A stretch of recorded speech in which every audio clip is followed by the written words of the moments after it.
Hello, trainers, and welcome back to another exciting day of Pokemon UNITE Asia Champions League East Asia. My name's Contra, and here with me is Downley. And today is the final day of the league where we're going to see which team will make it to the grand finals happening in Malaysia to contend with the rest of the regions. Yeah, exactly. Now, before we jump into today's games, Contra, we do need to remind everybody that we still have the website here on the screen. This is going to be available for the entirety of the tournament. It's got your matchups, your teams, your dates. So if you have any questions at all, make sure you have that website saved. It's going to be your holy Bible to the entirety of the ACL League. And of course, before we jump into our games again, we do have to thank our amazing sponsors, Meiji and U-Treasure. And of course, we've already have them on board for the couple of weeks that they've been with us. Weeks? And since forever, the start, yeah, since forever. And definitely we would like to thank Meiji Almond Chocolate as they've been able to craft chocolates made out of perfection with their golden ratio as well. And of course, with that being said, we also like to thank you, Treasure, for being part of the show, where you guys can also pay a visit to their store in Tokyo, where they have all types of jewelry ranging from Pokemon into bridal jewelry as well. And you can combine them as well. Pokemon bridal jewelry as well. So do take a look at their website if you do want to consider looking at some Pokemon jewelry. And of course, not just our sponsors, we do want to mention that we still have our ongoing giveaway for the entirety of the Asia Champions League. So if you haven't already, make sure you head on over to Twitch, have an account ready to go, and register on Stream Elements, because once you've registered, you will start collecting points just from watching the stream. And this includes this broadcast, tomorrow's broadcast, and of course the grand finals that's going to be happening next month. And if you have enough points, you're going to be able to redeem some physical rewards. And we do have them here as well that we're going to quickly showcase, because one of them I'm really excited to show because we just got them in today. So Contra, what do we have on the desk that some people can win from the giveaway? Well, of course, for many of these weeks, you guys have been asking, what about the Pikachu keychain? These ones, right? these ones. This one doesn't have the plastic. Yeah, there we go. All right. This is the sizing, if you guys were wondering, and not only do you get your hands on Pikachu, there is also a Pokemon tag to come along, so you can basically hang it around your favorite bag, and who knows, if you have some space on your wallet or even, side pocket, so you can just carry Pikachu everywhere you go. Yeah, and it comes in the two variants, so you've got the purple side and the orange side Pikachu. So if you want to maybe partner up with a friend, you can maybe just get either side, pretend to be opposing Pikachus, but it could be a sign of friendship. So it's not just the keychains, we also have the Galarian Birds booster packs here, which include 3 foiled birds, as well as the amazing Surfetched coin. We've got the tins that you can see on the desk as well. These tins have 3 types. We've got the dark type, I think this is fighting type, excuse me if I forgot, and the fire type tins. They have 3 booster packs inside and a coin. And then we also have the I've hoarded all the file folders. Sorry, Contra. I gotta make sure I got my one, so you can have those too. Well, yep. Go ahead. To share. We got a Sleepy Time. So we can tell right here. This is a new one. Oh, hang on. This is a new one because we haven't seen this on stream yet. So I've personally requested for the Sylveon, because I know there's so many Sylveon mains out there that are currently playing. This is the checkered style Sylveon folder. I'm saving up for this one personally. So any Sylveon mains, you kind of want to grab this one if you can.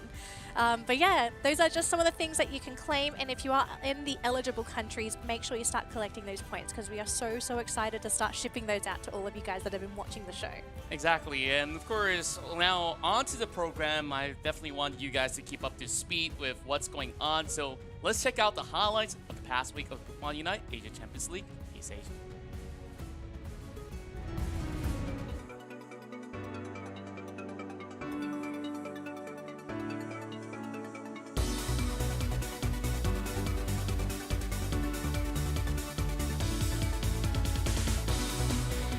ストラックだけ倒して戻ってきたのは、いやしかしリザが KO されてしまっています。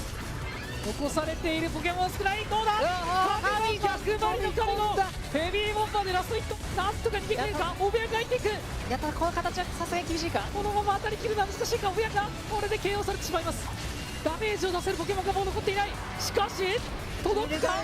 キルガルド届いた。一振り届いている。しかもこれも展開出るか。これも届いている。初歩のカメックス、ここで KO、3連続 KO。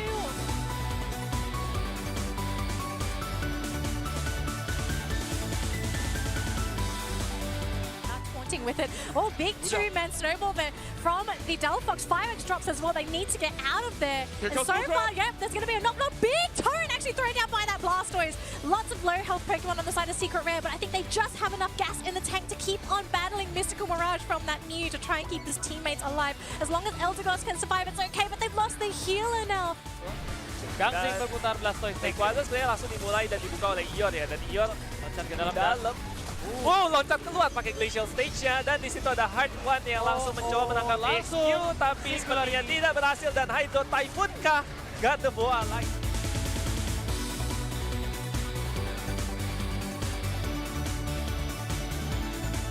Is going to be here, but right at the final stretch, a big 100 gets scored in. The scoreline is 353, but they find a KO on Gardevoir. That's going to be super crucial. SATL might find a way to change the game. They need to be quick right now, but the Glaceon is here. Oh, Dodrio with a Unite. Can't find a KO. They're trying to chase it, but Swifty with a Unite of his own takes down the Dodrio. A 2 KO streak to follow up with Blizzard coming in with a Machamp, and nothing is working out. Tyranitar trying to make it work. Finds the KO. Actually, his teammate actually helped him out. Buzzwole does not have the Unite. Machamp does not have the Unite. Rex gets KO'd. This fight is looking on, I'm not too sure which direction, but Crowley gets caught. That'll be a KO coming through. Blizzard trying to fight with Walk. Oh, Machamp goes out. And it is going to be Revenant who take it away. Concentrate on the Rayquaza.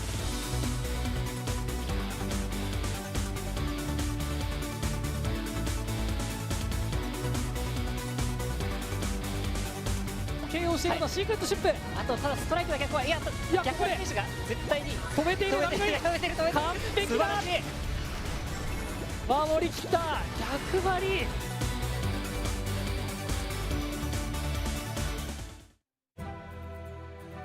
Hopefully all of you are now up to date on what's happening with the Pokemon Unite Asia Champions League. And if you didn't know already, last week was the final week for India, whereas for this week is the final week for East Asia and Southeast Asia. So today is the final day for East Asia.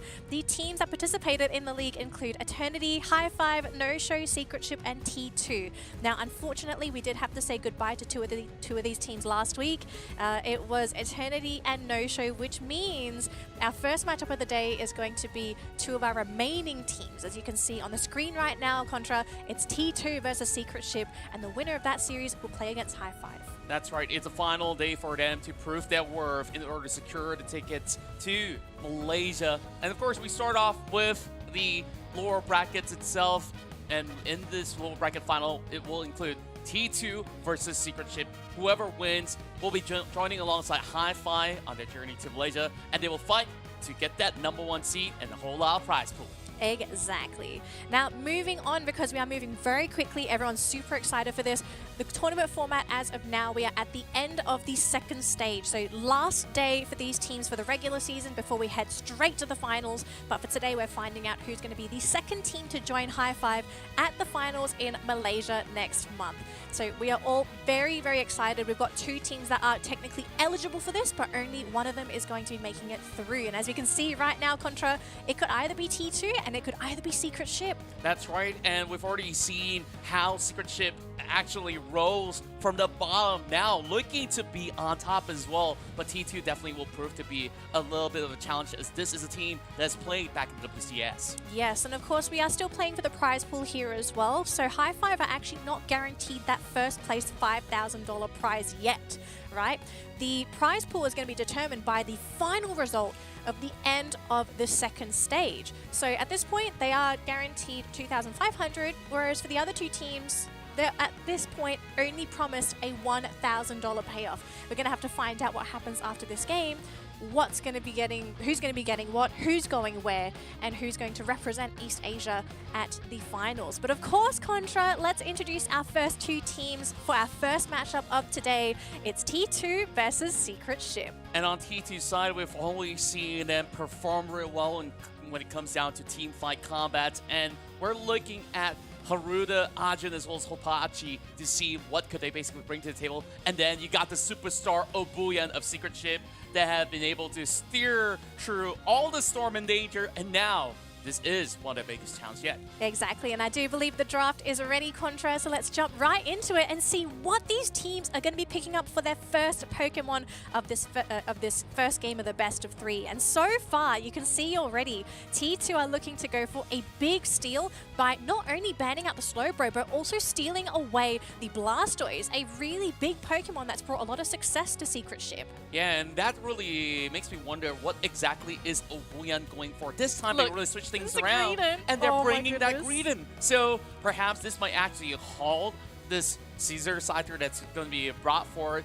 But just look at how tanky this whole entirety of the roster of T2 is Yes. fielding. You got the Blastoise, you got Venusaur, that just screams sustain to you. And on top of that, Mamoswine, Blissey. So we're really banking on hopes that they will pop out on their season. Yeah, and we got Pewee actually drafting the Marchamp as the final Pokemon here for Secret Ship. I mean, at this point, you got to question, you know, what's happened with the attackers of Pokemon Unite? We're not really seeing any of them here. It's going to be it's a brawl, right? It's literally going to be a brawl between these teams. Lots of close-range Pokemon that want to be in your face. As you said, you've got the sustain. There's going to be a lot of crowd control as well. And because both of these teams are not rocking a lot of burst damage, what is going to be the ultimate plan? Is it a case of who's going to get the resets, who outlasts the other team? Is it maybe going to be a case of backcapping, right? Because when you're going up against a Greedent, you also have to be very wary of this Pokemon just sniping your goal zones. That's true, and overall, it's really boiling down to execution. We're about to start this best of 3 in the lower bracket finals here in the gauntlet runs. And we'll see who will emerge to be the one to secure the first point. And it is Obuyan on this Greedent. So this is extremely exciting. Let's get it on. We're going to be heading into Terra Sky Ruins. And now, this will be the biggest test for two teams that are looking to secure the way to travel across their respective nation to contend with the best possible. Now, just a quick recap for anyone that didn't catch any of the games last week. Secret Ship have had a Cinderella run so far. This was the 5th seeded team that had to play the most games to make it to this point. T2, because they were the 2nd seed, they were essentially waiting to find out who their opponents are going to be. And so far, I'd say Secret Ship, they have definitely entertained the viewers. They've also impressed a lot of people with their performance, and I know for a fact that I'm kind of leaning towards them just because they've had this underdog story, but we can't ignore the fact that T2 is a strong team, right? T2 was the only team so far that has been able to take a game off of high 5. Whereas for Secret Ship, this team has a lot to prove, and they have proven a lot so far. But I think T2 is going to be their biggest challenge, and I'm really curious to see, can they knock T2 out?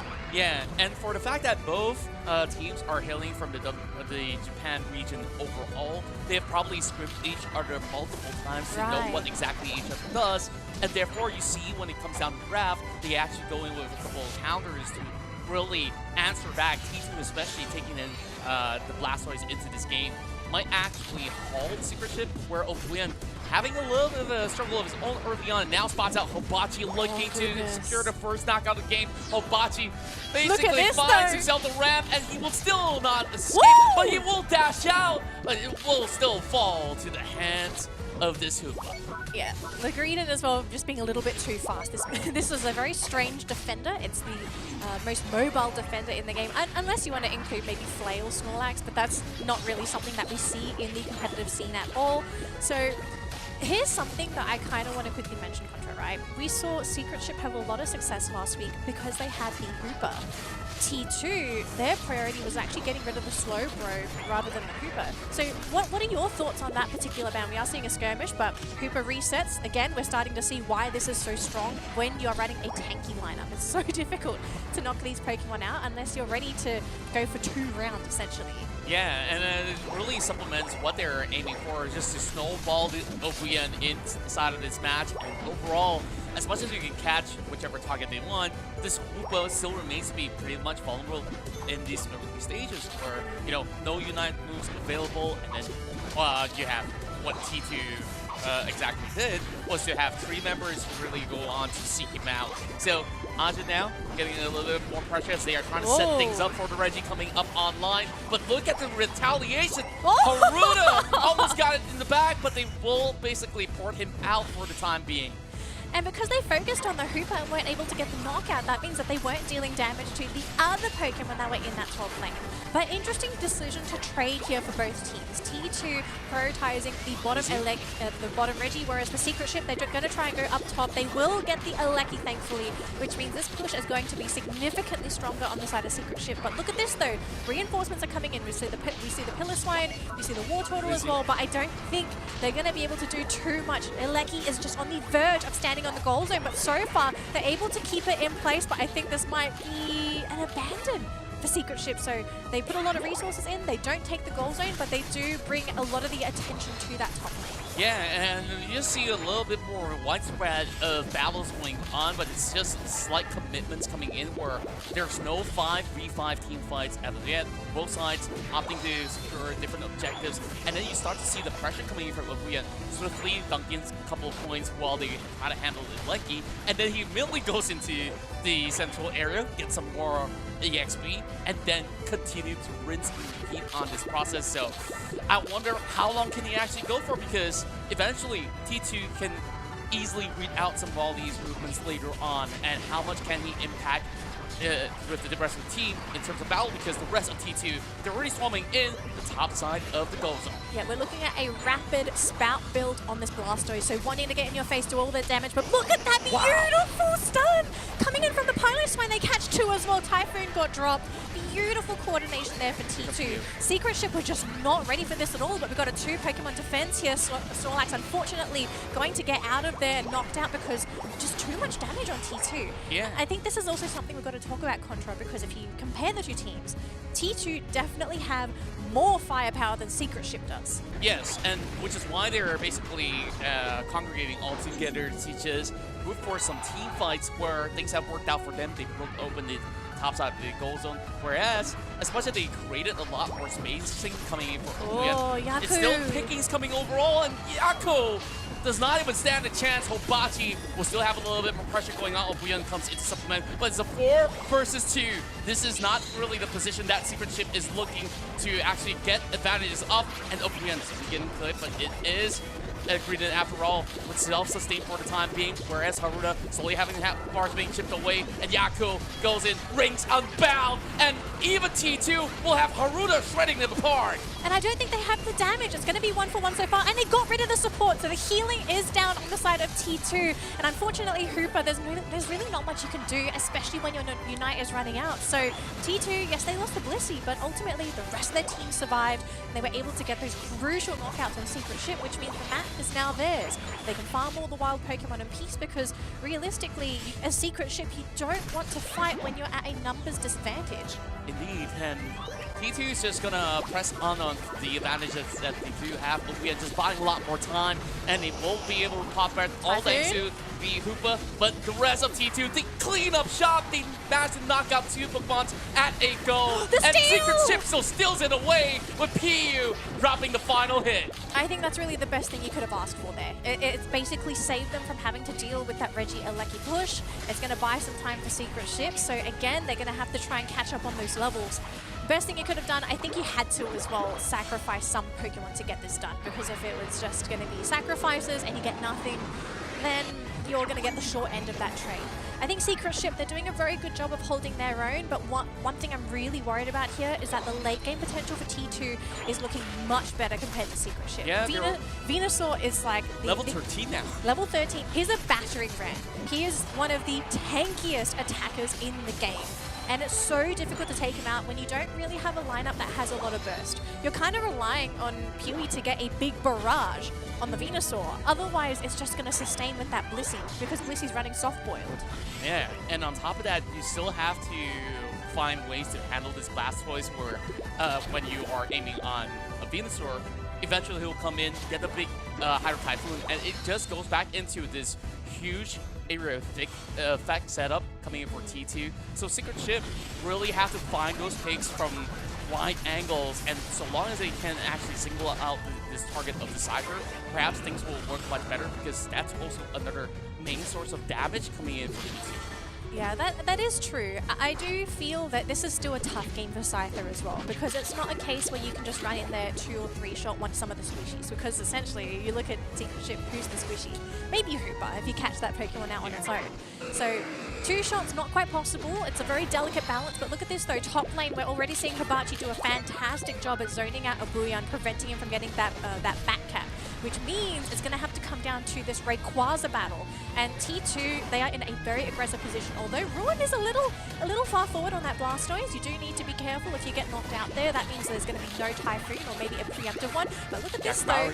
Yeah, Yakubari, he's very confident playing forward with Abuyan, but the team is rather split, and I'm really scared for them right now. Yeah, Abuyan is absolutely off the course, but he's just buying so much time, still doing a lot of damage on top of this Blastoise, but now with them slowly trickling down these health bars, perhaps there is a solid chance. Blissey still looking for the Blissey, and Yaku's joining from the back as well, and that's where Piu joins in the fray. He will burst down the Blissey, but at what cost though? 4 Pokemon down for Secret Ship, and T2 is in charge. It's going to be down to Abuyan. If T2 do decide to go for this Rayquaza, if he can somehow get a steal or survive, which I don't think he will, he's going to go down 2 damage dealers right on top of him. It looks like this is going to go in favor of T2. This, I want to say, T2, I think, masterful display going into this first game. They clearly watched back those games last week and realized that Secret Ship, they play this very big, in-your-face, brute force style of play. They came in with their own very brawly brute force style of play themselves, and I think they had the right idea and the right moves and Pokemon to deal with how Secret Ship like to play. And of course, we do need to mention the deny pick as well, right? I think stealing away the Blastoise for yourself was also a really fantastic choice in the draft stage. Yeah, I think that's the biggest impact that it brings to the table, because you're denying Oblivion his favorite pick. On top of that, you just have even more resources to also amplify what this Blastoise can basically contribute to society T2. We see hundreds and hundreds of points being dunked, and therefore T2 takes the lead. Yeah, T2, absolutely a powerhouse of a team. I did have my reservations for this series for Secret Ship before the show really started, you know. And I think people that have been watching the tournament so far, they might feel the same way just because we've seen T2 play before. They're a fantastic team. They are really great at adapting to their opponents. They aren't afraid to play their opponent's game if they have to. And I think this was a really great display of them reading into Secret Ship and realizing that, okay, well, if you like to play like that, we'll do the same. Yeah, and overall, I think like T2 also have done it so much clearer on how they actually execute it as compared to, you know, Secret Ship's draft ideas, where it really takes a lot to get activated because you need the Machamp to hit all these stages of evolution. Same goes to Leezy as well on the Aegislash, where you wouldn't have much opportunities to have this Aegislash to even single out a pick, because you look at all these huge battles in the front line, and then you have Supercell that's basically running around them at the same time. Pretty much. It's just a problem where you don't exactly know which target to really go for when you have all these peel advantages coming from T2. Exactly. And I kind of feel like T2 also understand how important Liz's role is in the team. I think there's we put a lot of emphasis on Abuyan because he is a very important player on Secret Ship, but his success also depends on Liz and whether Liz can give him those openings with his Sacred Swords. Because we've seen Liz last week. He's played amazing Aegislash games. And I do believe in this round it was second picked. So T2, they realized that Liz was sort of locked into Aegislash, and this Pokemon, it's great for peeling into those squishy lineups, but if you're going up against something as tanky as T2's, you kind of lose the effectiveness of the Aegislash because it doesn't deal as much damage as a lot of other initiators do. Yeah. So it makes me think that going into Game 2, are you going to have to rethink your drafting order on the side of Secret Ship? Because we know that at this point of time, I think it makes sense to say that they are somewhat predictable, and T2 are picking up on this. And I kind of feel like you gotta go all crazy for this next game if you want a chance at pulling it to Game 3. True enough. Overall, T2 just looked like an absolute unit, and despite Secret Ship of us highlighting Liz as well as Obuyan, I think like the most important member in this game that have really pushed and propelled the team has been Pewee. Yes, they had the Pewee steal as well. on the Regieleki, and I think like when it came down to this battle, as much as Obuyan really wants to draw all the attention against the rest of T2, I think eventually T2 have already read that gameplay. They didn't really fully commit to him. They were just busy seeking out the rest of Secret Ship, and after that, after taking everybody out, not much that this Greedent can do to even offer enough damage. Yeah, maybe this is also the limitation of Greedent as a Pokemon as well, right? Because Greedent, it's a defender, but if you wanted to do a side-by-side comparison of Greedent and Blastoise, Blastoise is the much better late-game Pokemon. You've got a very threatening Unite. He actually dishes out quite a bit of damage if he's going for the Water Spout Rapid Spin build. Whereas Greedent, he's more of that mid-game, early-game Pokemon that's there to annoy people, to pick off those backline squishies, especially the ones that are unprotected. So maybe the choice of Greedent was a bit too soon for Obuyan. As we continue our discussion though, let's take a look at the match history for these teams as well, because this gives us a glimpse on what could have happened for today. And in their last matchup, T2 2-0 Secret Ship, and I think there's a good chance, I hate to say it, but there's a good chance we might just get a repeat. Yeah, and perhaps, of course, with patch changes and the last time that they had played each other was a couple of weeks back, right? So with those patches involved, maybe even with Urshifu being opened up or even being bad, like there is party changes when it comes down to this battle itself. When you see this Blastoise being taken away, what other options do you have available? I think that perhaps instead of Aegislash, they could have also opted to go for a Delphox, because you got to negate a little bit more of that sustain going on. But then again, you know, like, who else is going to protect this Delphox? Yeah. It makes me wonder if they will consider going back to the Delphox, because we did see I want to say a severe lack of damage, I suppose, on the side of Secret Ship in that game. You kind of need someone in the back lines to deal the big numbers, and whether it be Delphox, if it's going to be Mew. I mean, even Gardevoir is also a Pokemon to consider as well, especially with the fact that it lowers special defense and combos really well with Blastoise. Let's take a look at our next graphic here for the two teams, because we have the draft stats for Secret Ship. Now remember, this is going to be collective stats across all of their tournament games, so it's not fully updated, but it gives us a glimpse into how this team sort of functions when it comes to the drafting phase. Yeah, and when we have all these stats on board, we see as much as Delphox have been picked multiple times, the win ratios aren't exactly as high as what we expected it to be, because it really revolves around a team coordinated setup. Whereas for Urshifu, I think there was patches where, of course, he was relevant. Now with the nerf onto the dark side, less viable, I'd say, yeah. So it's not as fiery as it used to be, but Snorlax is quite amazing in terms of stats, don't you think? Like, him having to break wall in many of all these matches, and there was not a single game where you actually see the Snorlax being banned. No, I think Snorlax is in that weird position where he's almost like a necessity, but no one wants to ban it because he's not, I guess he's not as game-changing as some of these other Pokemon, right? Like, clearly you want to be banning things like Urshifu, Delphox, Mew, because they themselves are very game-defining. I think Snorlax in certain situations are exactly the same, but it's very rare where you say like, the Snorlax changed the entirety of the game. But of course, we are going to switch on over to the draft stats here for T2, and very different compared to Secret Ship, Contra. Yeah, and it's almost entirety of a difference here, where you see the Scizor to be the main staple pick coming in for T2, where you've seen sometimes Haruda playing on this particular Pokemon. It could also be another player involved, but most often than not, you keep seeing Clefable to be one of the mainstays for them, despite, of course, Machamp was taken away from that previous match coming in from Secret Ship. And the win ratio is now looking to be relatively clean, but that's also due to the case where each respective week, they do have higher win rates as compared to Secret Ship. So perhaps numbers aside, we really want to look at how many times do they actually pick it into this draft. And now it just takes one more win for T2 to make it to Malaysia. Yeah, this is really what's on the line for the teams, right? So both teams right now, they are technically in third place. So the winner will elevate themselves at least to a guaranteed $2,500 finish, but the loser of this best of three will unfortunately not get a ticket to the LAN final, but will at least walk away with $1,000 for participating in the tournament. So these teams, they have something already, but obviously you want to go above and beyond. You want the bigger prize pool. You want the ticket to the finals. You want the glory. 30K on the line for the Asia Champions League finals itself. Yaku goes in to prioritize the Hoopa, and this time around, it leaves open the Blastoise, and I wonder what is the answer coming in from Secret Chip, because this is an exact lineup that they feel coming in from T2.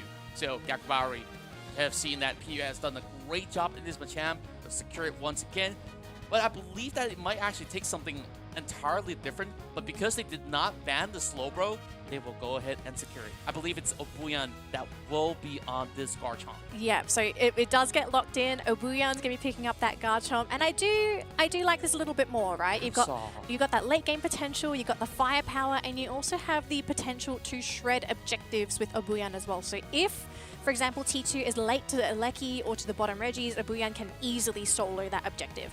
So something to keep in mind with the Garchomp. But I think T2, their draft is looking rather scary. You've got Burst, you've got your tanky frontliner, you even have an attacker that can also somewhat frontline. And we're seeing an interesting comp here from Secret Ship. So they're no longer going for this in-your-face tank lineup, but they're going to go for the double Eevee strat. So we've got Glaceon and Sylveon going up against Talonflame. Interesting choices across the board for both of these teams. And I mean, I'd love to see a Game 3, but I think this game already is getting me pretty hyped up. Wow, what a draft coming out of both sides of the spectrum as well. They're just basically going in for glass cannons overall, where you have Absol, Talonflame to be the main source of damage coming from T2. But Secret Chip, they can swing from all angles, where, you know, Sylveon could also supplement. And then early on, we did spot that they wanted to actually secure Mew, but you know what? I like what I'm seeing. We have the evolution setup coming in for Secret Chip, and perhaps this is the secret recipe for them to tie in the series and push for Game 3. I'm going to be honest, I do have my reservations with Glaceon and Sylveon as these final two picks, right? You've got these very two delicate attackers, and they do a rather big amount of damage. I'm assuming it's going to be that Icy Wind Glaceon. I don't think it's going to be Icicle Spear, and then probably Mystical Fire Sylveon. Hyper Voice, I'm not too sure if I would like, because you want the mobility from that Mystical Fire, because you have to deal with the Talonflame, which is going to be flying around. I don't think it's Brave Bird. I don't think that's going to be the build for this game. Most likely going to be Fly, and Haruto's job is to, I guess, babysit or just sit on these Eevees, because Talon is an amazing burst Pokemon, and you don't really have a way of mitigating the fly damage when the Talonflame just gets on top of you. And you just look at the amount of mobility and attack forward inside T2. That's a great catch coming from Yaku. 2 games in a row, securing the first knockout of the match, and now PU doing quite a truck ton and has already evolved to Sylveon. Interesting. So it is going to be the Hyper Voice Sylveon build. So one thing I do like about Hyper Voice is you get this consistent damage, but you're going to be losing out on the extra mobility, the extra jump that you would have gotten from Mystical Fire. So I guess they're just going to go for full-on damage on Secret Ship. It's going to come down to positioning for Secret Ship. Let's see if they can execute. But so far, T2, they are flexing their aggressiveness. They've got Absol, the whole crew in this top lane, looking to pressure Obuyan, because you know with the Garchomp, just slow him down, make him get to level 9 as late as possible. Yeah, it's still going to take a while, and you look at the current situation as well. Obuyan's currently at level 4, so it will definitely take a while where invades are happening. Obachi looking to actually catch Liz, as they will actually pop the eject button very early on. Now that's one more campaign turn off. Obachi just walks off scot-free, right? And this is that perfect scenario that T2 is looking for. Deny all the resources, and Pewee, he's just having a little bit of struggle, just trying to create a little bit more spacing. Whereas for Secret Ship, they're just basically twirling down in this early game, hoping to stabilize later on. It's only the 2-minute mark, and now Altara Camp just instantly gets cleared out, as they did find the catch, knocking down the War Turtle, and Obuyan continue on with the chase. Horura popping eject, and they will be well on their way. There's a little bit more of that window for them to score as well if they want to, because now it's only that PC, but they pull back, going for a quick reset, and I'm just looking at really gets the priority when it comes down to the objectives, because does Secret Ship want to commit in these early battles or just give way and basically secure the opposite side of the objective instead? Yeah, I mean, ideally you want to break those goal zones because you're also removing that freedom of movement from Supercell and Ruin, right? These two Pokemon, your Blastoise and Venusaur, they evolve rather late. They are late bloomers, I suppose, more late game centric Pokemon. So if you can remove that control, it makes them feel a little bit more hesitant to move around the map. You lose the speed flux.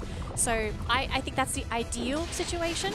Although I have to say, I do want to praise T2 for the choice to just invade Secret Ship's central area. Just take away all those buffs, the experience, the steal. It's not going to happen though. So Secret Ship, thankfully, will get that Regirock, a nice defense boost, and I'm assuming there's going to be a big push in the bottom lane. They will get it though, and they even unite with the Glaceon for this, but Absol, oh, he actually has to use the Unite move to survive, but looks like he will just get out of there with the skin of his teeth. Does get caught in the surf, but he will be able to at least recoup with his teammates. Going to go in, prevent them from scoring. One already knocked down. It's the Glaceon removed from the picture. But again, you have to be so careful playing into a surf slow, bro. T2 will just have this immaculate control in terms of defense, and while they were doing that defense, this Talonflame is just having free scores over the top, and now all these points added up, they're closing into 100 already. They still have a few more minutes to go, so nothing is too certain yet. Secret Ship, the form of retaliation that they improved is still showing that they do not have those damage numbers just yet. Bachi, though, he's almost getting caught, but Yakubari, does he have anything to suppress Bachi? Likely than not, there's no Unite move, so they won't be able to secure the knock. Yeah, I love the fact that Blissey is pocketing Hibachi as well, just making sure this Absol is not going to be easily KO'd. And it's going to be so tough for Secret Ship to get on top of Absol as well, because you're also dealing with Egg Bomb. The stagger is enough for Absol in most cases to be able to avoid those maneuvers. Supercell, luckily he's got the eject button, so he will be able to get back onto the goal zone, safe and sound. Top, though, we are seeing some pressure here with the Talonflame. Big Solar Beam, but not going to be enough to zone anybody out here from Secret Ship. I have to say, T2 are doing such a good job at preventing Secret Ship from taking any objectives, whether it be from scoring goals easily, from being able to get those big knockouts. And while this has all happened, now you've got Blastoise and Venusaur fully evolved at level 5. And T2, yep, they take the Alecki, which means that Secret Ship, again, just don't have these objectives. They can't apply any pressure. And Booyah is going to go down to the bird. No! He thought no, he won't. No, Absol's there. Absol, one of the best Pokemon to get those backstabs, and luckily he was able to get it. T2 are looking fantastic in this game. Yeah, he just moves in so quickly. Now this is definitely piling so much pressure onto the side of Secret Ship. They will move towards the bottom, and Secret Ship, they just want every single Regis that they can find from bottom lane. Now, with a little bit of pressure coming on from the side of Supercell, there won't be any form of members to help him out, though. We'll secure the knock eventually, but instead, Supercell still survives, and here comes the rest of T2. Oh, I'm not sure if they're going to regret this, though. Look at all those low health Pokemon on the side of T2. Talon is coming, but he can't find a person to jump on with that fly. So T2, again, just doing such a good job at protecting those goal zones. Secret Ship are so hesitant to make the aggressive maneuver, but we can't blame them. They are on the edge of elimination. My goodness, just look at how many backtaps this Talonflame is pulling off, and then 40 pointers coming in. T2 moving into 200, while the rest of the team goes in for a solid defense, holding them back and still secures 2 more knockouts, and Obachi's looking for more. They're just clearing up each of these members of Secret Ship, and Yakubari has finally arrived to halt this bleeding that Secret Ship has on the ship. Oh my, this is not even a bleed. This is like the ship's sinking. You know, there's a couple holes in the hull. Someone's going to patch it up. But I don't know if they have enough repair materials, because T2, they are making such clever movements. Again, making sure that they keep their own goal zones up, preventing Secret Ship from pushing onto their objectives. This is slowing them down. This is wasting their time. And then, of course, you have the central area Pokemon steals from Hibachi, just constantly taking those buffs away. And that's also experience that's not going to Secret Ship. Sure enough, and this is just the power of T2. They've just got so many win conditions, and they're looking for Liz. Flies right in and will clip the Glaceon out.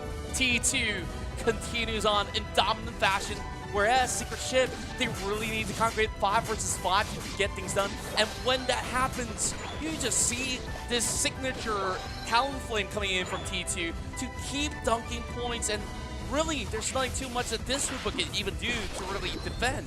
Yeah, this was a very interesting choice to go for Hoopa this game because you don't really have too many Pokemon that can fully utilize the Hoopa portal. I mean, everyone gets healed, but it's not a case of they're running their own Venusaur and he can tank some damage and then just go for a reset. You've got Glaceon and Sylveon, two very frail Pokemon that in most cases just get two-shot or just get immediately deleted. There's no way you're going to be able to reset them unless they maybe pop their Unites, have their shields, and pray to God that they still have health left.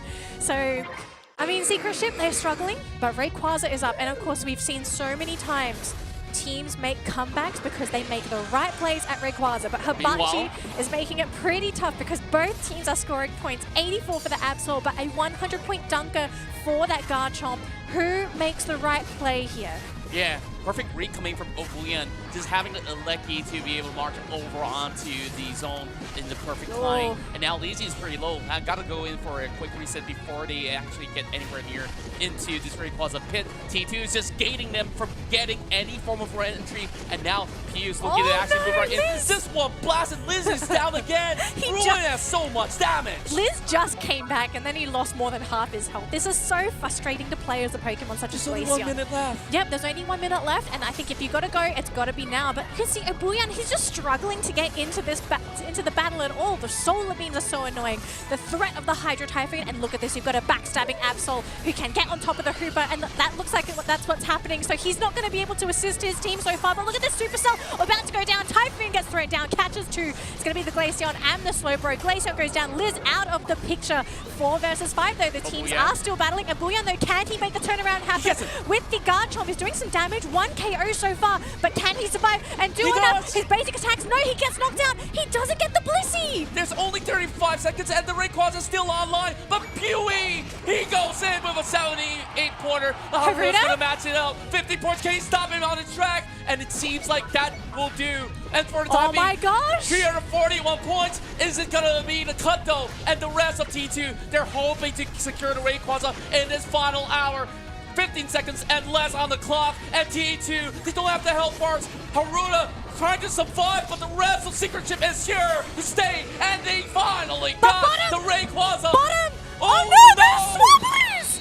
Oh my god, I think Blissey could have scored there, but the Swablues and Altaria canceled the score animation. Oh my gosh. A dramatic finish, and Secret Ship, they pulled it off. Pewee with the golden hour shot at the goal with 146. Overwhelmed T2, and we saw T2 had so much control. How did they drop the ball? It really came down to these teams making the split-second decision.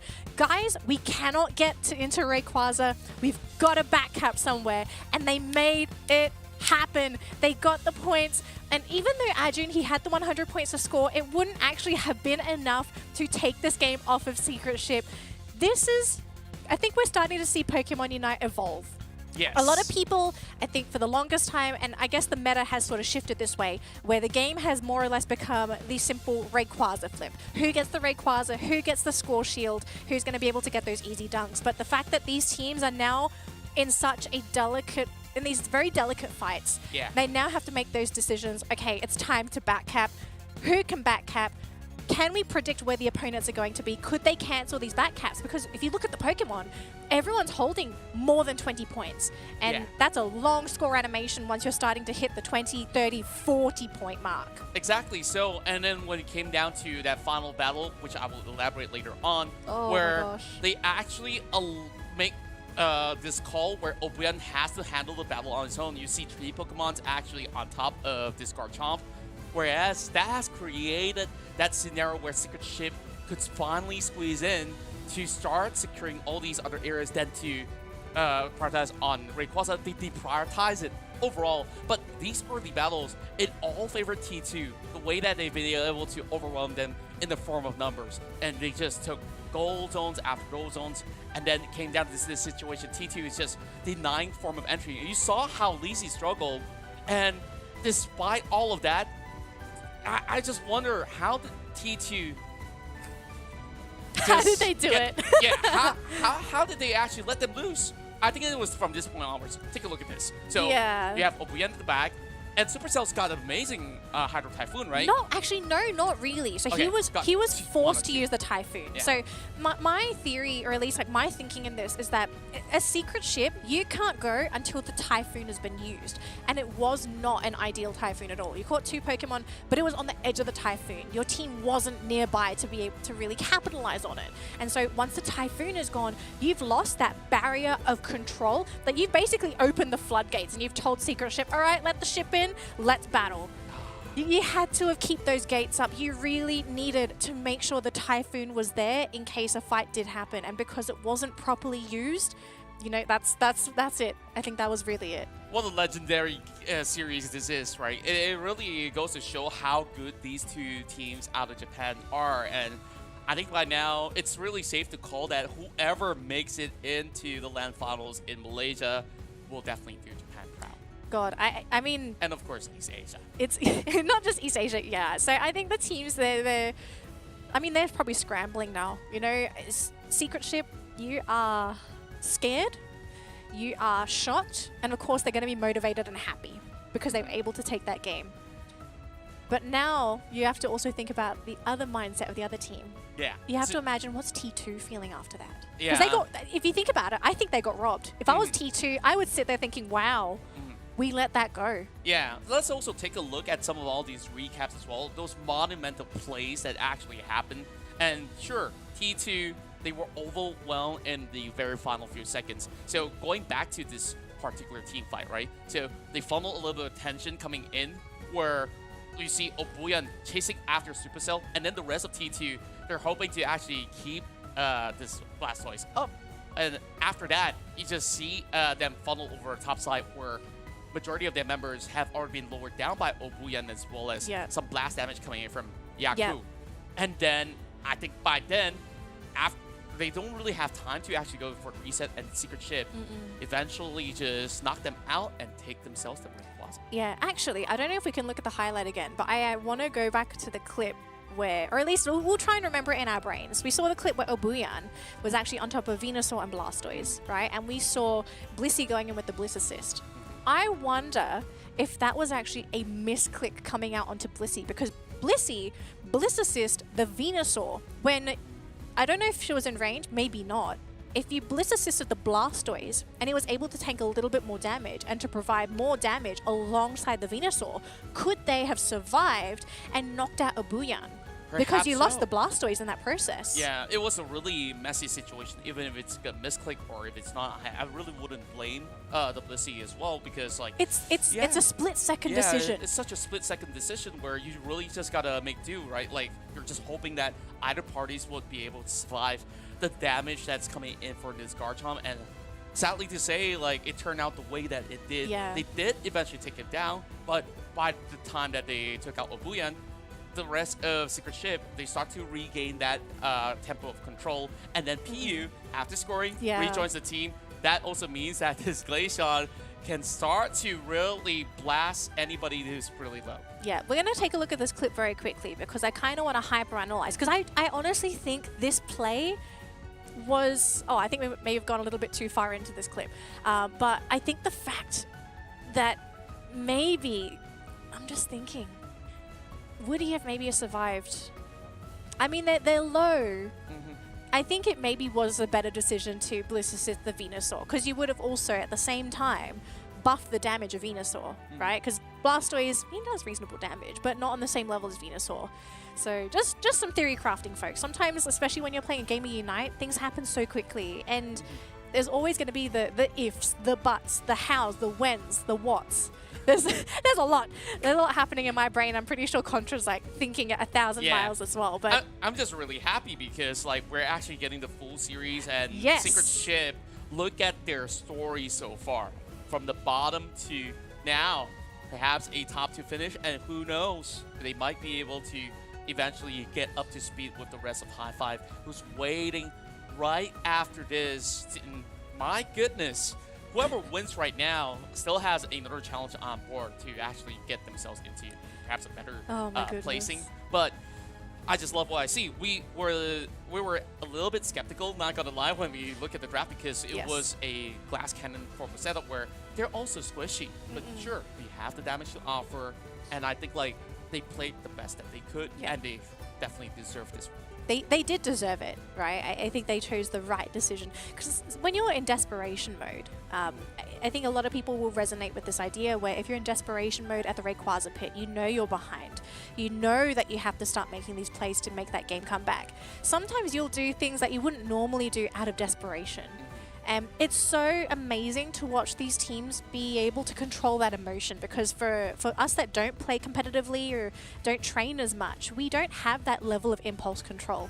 But I do believe Game 3 is ready, folks, so let's jump into it. T2 versus Secret Ship. Both teams have taken a game off of each other. Game 3 decider. Winner will fly to Malaysia for the finals next month and also guarantee a $2,500 finish for the East Asia League. And I say guarantee because there's also another chance that they could get a $5,000 finish if they can beat High Five.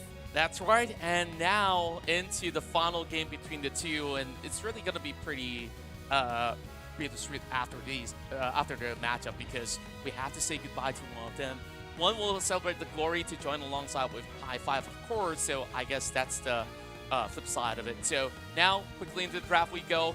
No slow, bro. T2 has gotten enough of those crowd control, and they will still run it all the way back. Wow. No slow, bro, no problem, though. It seems like Secret Ship sees that it has worked out for them, and now we're also seeing a little bit of glimpse of a hover on top of the Machamp. Perhaps they are also considering to actually remove this one from Secret Ship. They did it back in Game 1, but you cannot pass on this Venusaur. Yeah, I mean, it's not just the Venusaur. I love the fact that for T2, they've hyper-focused on this Blastoise pick. They're like, guys, this is a ban, but also a pick at the same time, because we cannot afford to give this away to Secret Ship. But for me, though, I'm really surprised that Secret Ship are going to go all in with the Sylveon and very likely Liz Glaceon picks here. So they felt very good after that previous game. Obuyan is going to be drafting the, interesting, Snorlax for their defender this game. And I think Yako, this was also a mandatory pick. The fact that Hooper and Yako in particular, this man, I think he saved this team a lot over the past 2 games, they right? really relied on Yaku for most part, right? And then now, I'm not too certain whether or not can this Snorlax bring value, because first you have such an immobile target on Obuyan, which he's going to run it back into this Garchomp again. And then now, they're just going back to what the first draft looked like for T2. Obuyan's playing the Sylveon? Okay, alright. I was wondering, like, are they going to swap? Because I looked at Yakubari, I was like, Yakubari, do you play Sylveon? We're so used to seeing this guy play super tanky Pokemon. Yeah. And so this makes more sense. I just really love that today we're actually seeing Secret Ship change the captaincy in terms of who really leads the points, or should I be saying the main striker on the court, right? Where Pewee has been so impactful 2 games in a row. He was the one to win it back for Secret Ship. Could it now be the same form of stance, or could it be Obuyan or Lizzie to also step up to the plate?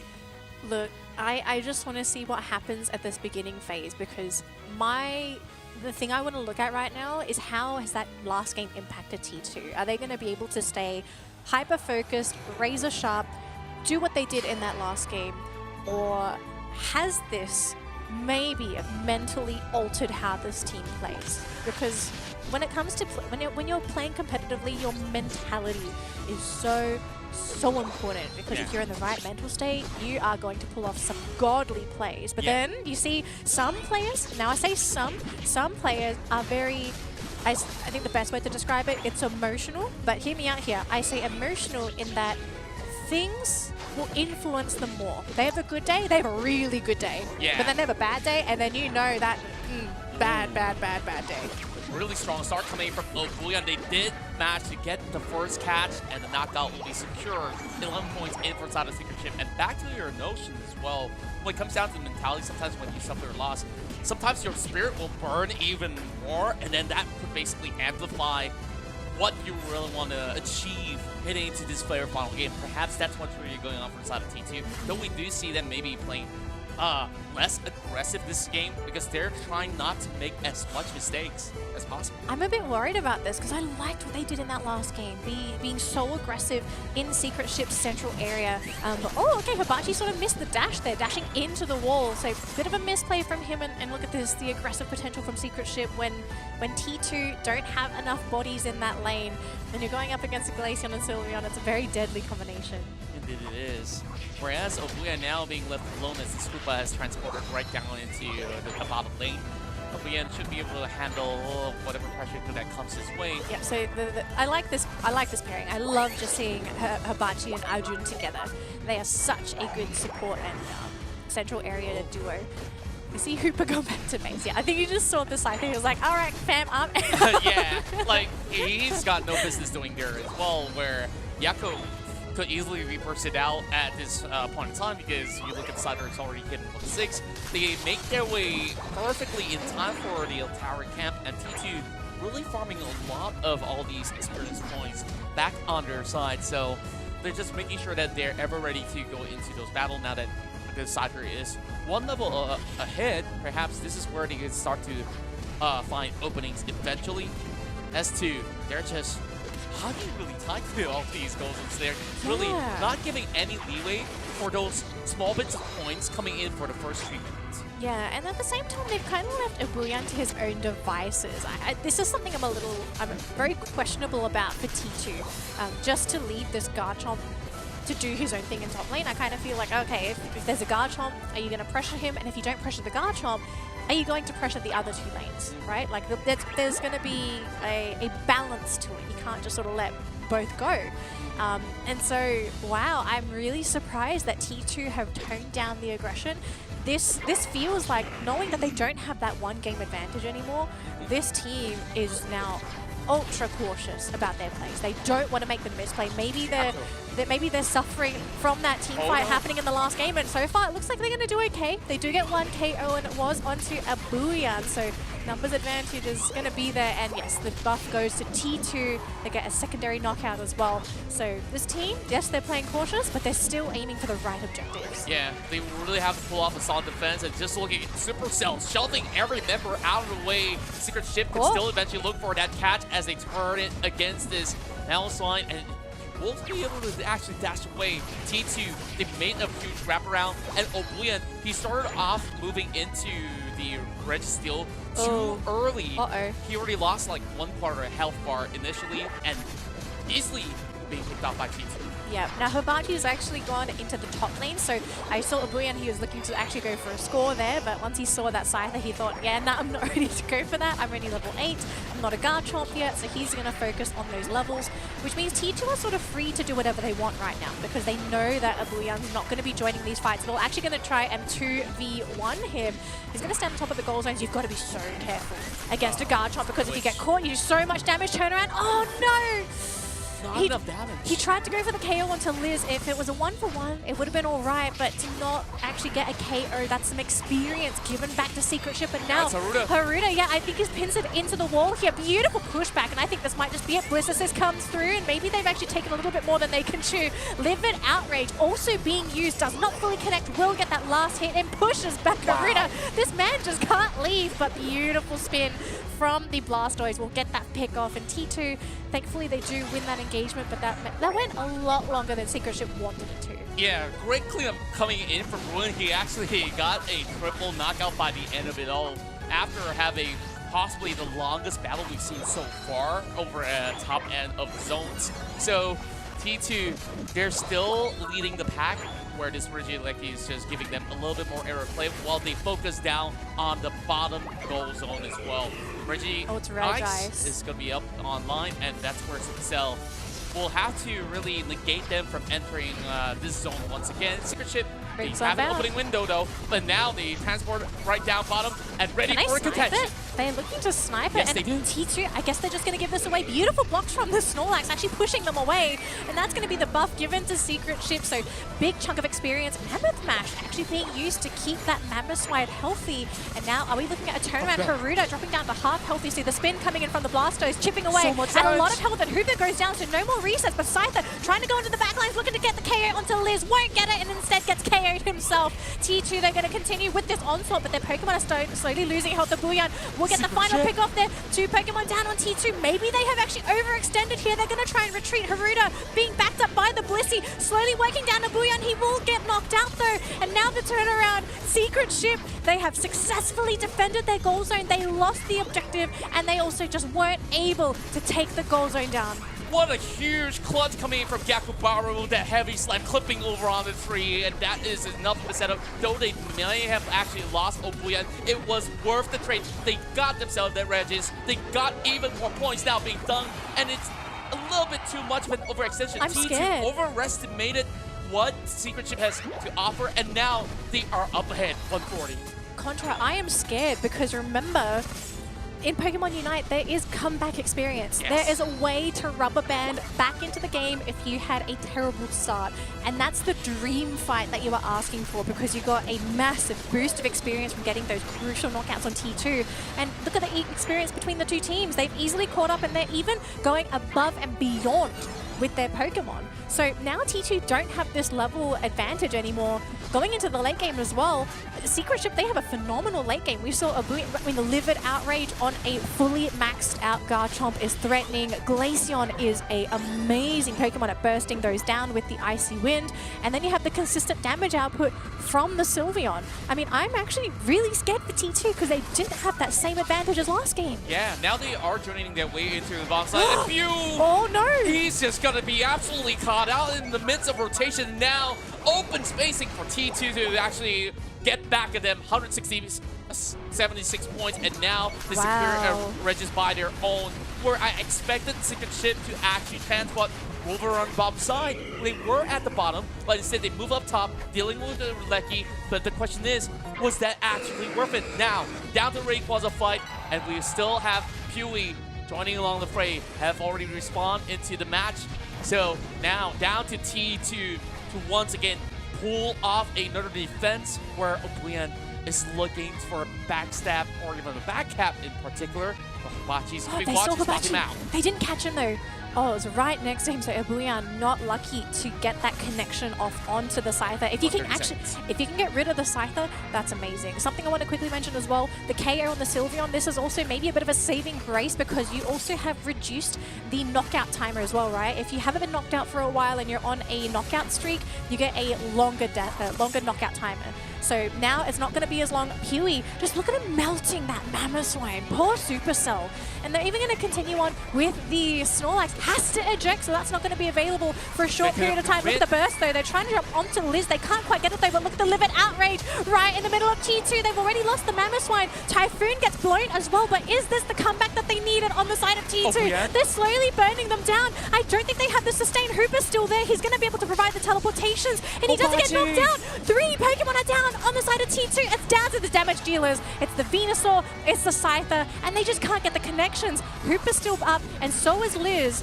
These Pokemon, they're both very frail. If they can somehow get on top of them, maybe this is the saving grace. And it's going to be Haruda man-moding it right on top, and they will get the reset there onto Liz. So full health of, oh my goodness, this is such a tense game. 25 seconds, and I don't think there's just about enough time. They just got to find a way to backcap, and Liz is being chased upon, and the rest of Secret Ship, they're looking to actually find the final push, and Liz now stuck in the middle pit, down to the Blastoise and to get the knockout.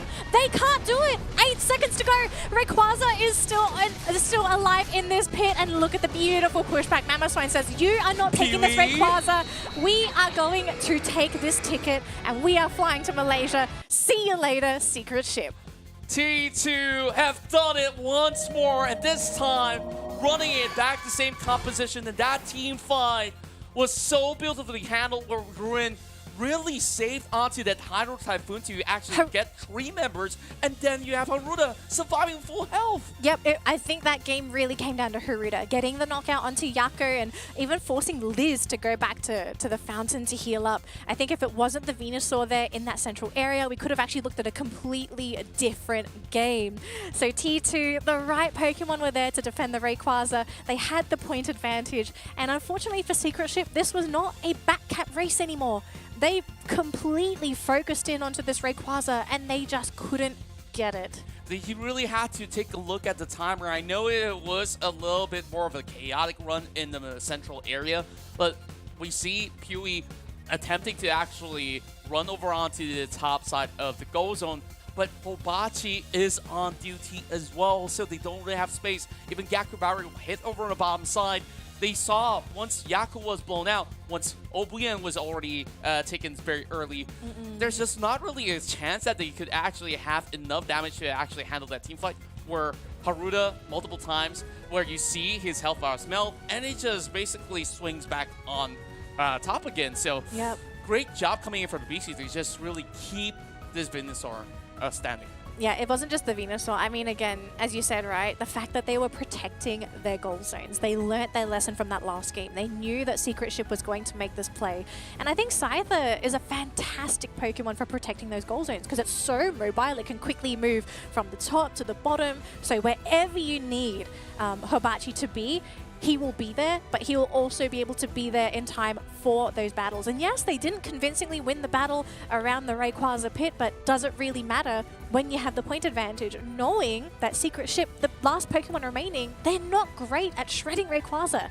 I think it would have been completely different if maybe a Booyan was there instead of Liz, because we know Garchomp is amazing for soloing those objectives. Yeah, I believe that Obuyan really went into the fight too early. And then, you think so? Yeah, a little bit, because like his positioning wasn't really in the best spot possible, where most of the T2 members immediately singled him out due to his showing, where he tried to actually join in the fight against Yakubari. And this was that particular position that I was mentioning. He dived in, and then look at him go. He's just all the way to the back line, whereas you just have Ruin to still halt anybody who's trying to charge into the back of T2. I think also the fact that they weren't able to get the reset onto Abuyan as well. I think that's probably something as well we need to consider. Maybe if their positioning was a little bit different and they had a hyperspace hole ready to go, you could have sent him back when he was low health, have him reset, come back into that fight. But unfortunately, that's just not what happened here. And then, as we can see, we had some really scary Pokemon left on the side of T2, right? You've got Scyther, Venusaur. The most important one was the Venusaur, because this... sorry to anyone watching the broadcast, I feel like Venusaur is borderline a all-rounder, just because how tanky it is for an attacker. Yes. So just to be able to get on top of Pokemon rather easily and not be so afraid of just getting instant one-hit KO'd. Yeah. So, yeah, it was great. The right Pokemon were there.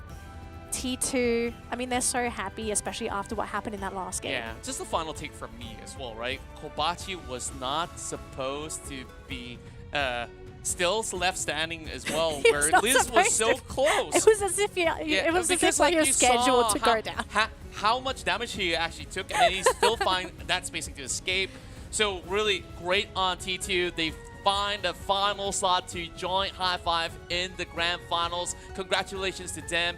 And of course, big standing ovation to the rest of Secret Ship as well. Unfortunately for them, their Cinderella story will end right here. It's very unfortunate as well. Let's take a look at the brackets to see the teams that are making it through to the final round today. So unfortunately, we're going to have to say goodbye to Secret Ship. This team, they put up a valiant effort, and clearly I think they're going to make a lot of fans after their secret, well, not really secret, but their Cinderella run from last week. And they did put up a fantastic showing up against T2, but they just weren't able to put in enough.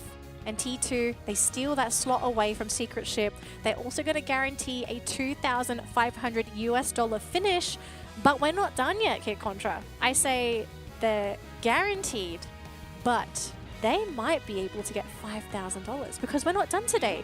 We still are going to have one more series, and it's going to be T2 playing against High Five. And they're not playing for the ticket anymore. Both of these teams are going to be going to the finals, but they are now playing for the second stage prize money. So the winner of this best of three will take home $5,000 US, and then of course the losing team will take home $2,500. And as for Secret Ship, they will at least walk away with $1,000 in the pocket already. So, of course, thanks to their effort, and we definitely thank them for playing amazing series all throughout the league.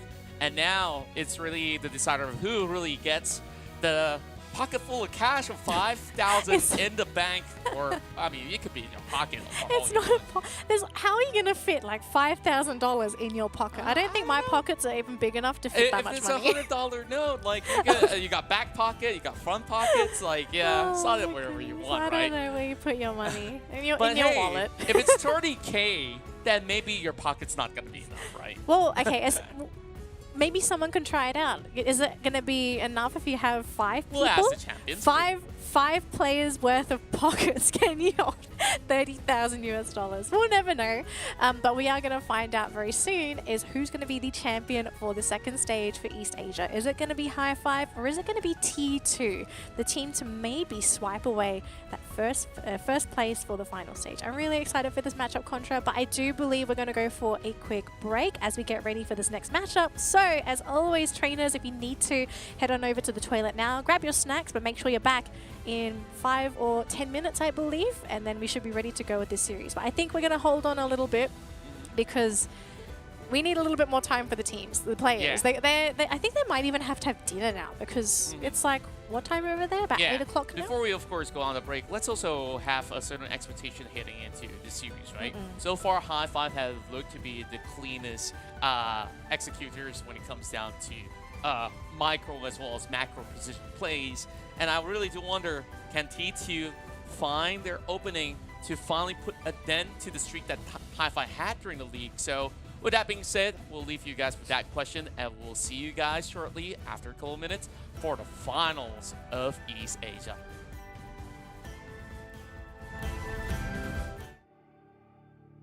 Meiji Almond Chocolate boasts the highest quality, only attainable by Meiji.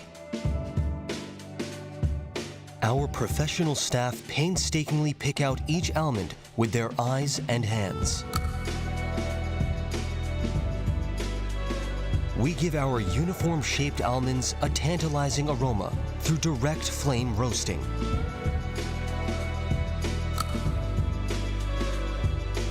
For the perfect combination with almonds, we stick to the golden ratio with specially blended chocolate. Meiji Almond Chocolate is made with our devotion and passion, which have remained unchanged over the past 60 years.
Meiji almond chocolate boasts the highest quality, only attainable by Meiji. Our professional staff painstakingly pick out each almond with their eyes and hands. We give our uniform-shaped almonds a tantalizing aroma through direct flame roasting.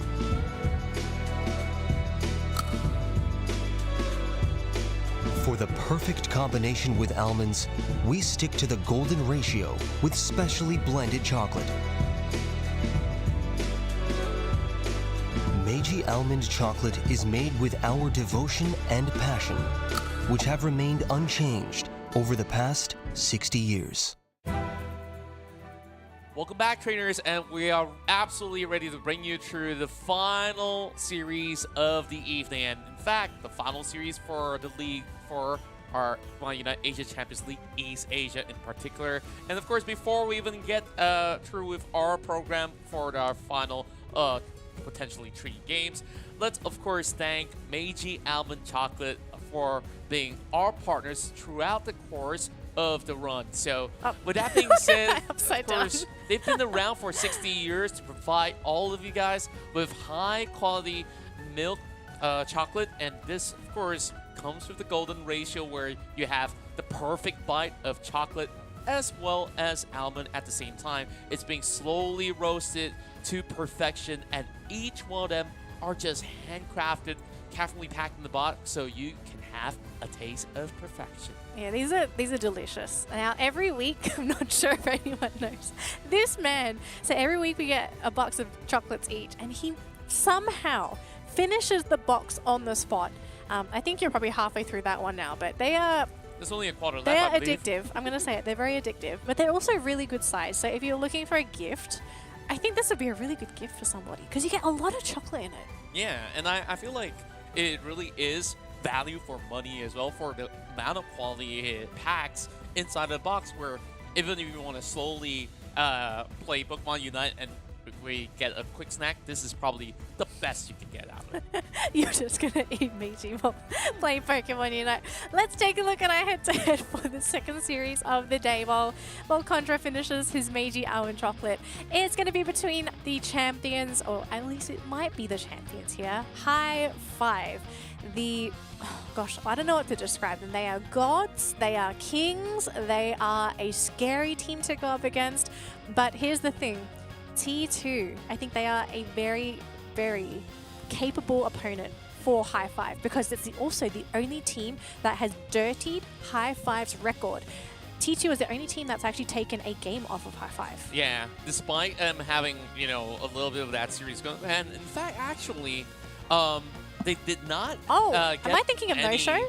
Yeah, I must be might thinking just of actually No-Show. be No-Show, but T2, both games, they really inch very, very closely on securing the game. It was just a matter of like a single-digit point in one of these rounds, if I do remember correctly. And the last time they met was many, many weeks ago because they actually played the very first game of East Asia. Yeah, and I think that's going to be a pretty significant change for these teams because we're looking at a very vastly different patch where Sableye hasn't really been a factor, Urshifu isn't as strong as it used to be, and also I guess we have to include Scyther, right? We saw a lot of Scyther at the beginning of the season, and then after the nerfs we're seeing it's still there, but it's not as strong as it used to be. So I wonder what kind of changes are we going to be seeing for both of these teams. I think the interesting thing to mention is that High Five in this game, they actually played Pikachu and Dragonite.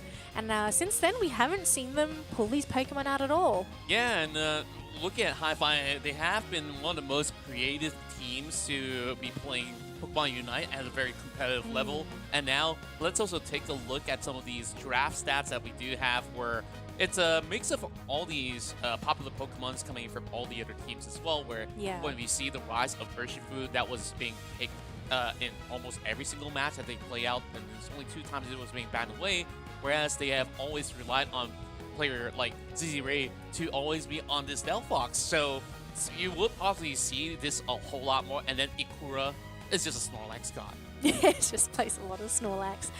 Maybe a little bit less nowadays, right? Because Slowbro has picked up in popularity. But something that we haven't seen for a while, I think, is also the Mew, right? We saw a lot of Mew bans from High Five. It's only been picked once, and I'm kind of wondering, since the spotlight has been taken off of Mew on some occasions, if we're maybe going to be seeing that being picked up. And I believe Z-Ray is also going to be playing that Mew. He seems to be like the ranged attacker for the team. But I would love to see a little bit of variation. Maybe they're going to try something new today. Yeah, perhaps so. And I really do wonder, of course, with T2 hopping into this series, they've just concluded a really close battle against the rest of Secret Ship. And once again, we've got to take a look at the drafts that they've gone for. Look at the and Dodrio Obachi's got picks. a lot of great success on it. The Dodrio, sure, it may have actually fallen out of favor, but every time that they play it, they have such a great success on this particular Pokemon. And I think on the previous series, we at least see 3 out of 5 that's currently on screen, namely Machamp, as well as Scissor, and not forgetting Clefable. Did we actually? No Clefable. It was actually replaced by Blissey. Yes, Blissey. Yeah, we saw a lot of Blissey. I think it really comes down to team composition, right? Like, what do you really want to do? Do you want to have a Blissey pocket you, or do you want to have access to Clefable's AoE healing, right? Moonlight is a fantastic heal. You've also got access to Gravity, which essentially just shuts down a lot of those speedsters or any Pokemon with any kind of mobility. And I think in the games that T2 played last round, I think they just made a great choice. They really didn't need Gravity. It was more just make sure you have the Blissey to pocket. You've also got Bliss Assist to give someone that big punch, you know, if you want to have that extra burst of damage, and also the shielding. So I do like T2's priority for Blissey, but I want to know what's going to happen in this game, right? Because it's going to be a really tough challenge for T2, I think, to topple High Five. I think we have to say it, you know, High Five are the raid bosses, and T2's the guy coming in. He's fully equipped, he's met the power ranking, but execution is much more different. You know, it's not just going to be your armor, it's also going to be the execution and how you actually go into that raid battle, and that determines if you win or lose. Yeah, that's true. And let's also take a look at the stats coming from every single region combined. Urshifu have remained to be the top pick, and it's almost 100% on the drafts. When it's not being picked, it's always being banned. And it's almost close to 100 games by now. So that's totaling up to 90. And then, as much as Mew was really popular much early on, these new patches, you see so many tanks, and it's being relatively difficult for this Mew to actually find a way to peel through. But Snorlax, Scissor, as well as Delphox, currently still very relevant, and we'll probably see some of these Pokemon online later on. Yeah, I think in this series, we're probably going to be seeing Urshifu for all 3 rounds. Whether it be picked or banned, we kind of don't know, but I know for certain that High Five, if Urshifu was there, they always pick it up. It's always BKZ's Pokemon if it's available. So there's a good chance T2 might just ban it out, because, you know, sometimes you just really don't want to deal with the Urshifu period. And there's also the surprise factor, because it's like, all right, the other team's picked Urshifu. Which one is it going to be? You know, are you prepared to deal with the dark Urshifu? Are you prepared to deal with the water Urshifu? You don't know until they've evolved. Yeah, it really is a very difficult situation to actually assess, especially maybe when you don't have a Clefable on board to really lock it into place, the Gravity as well.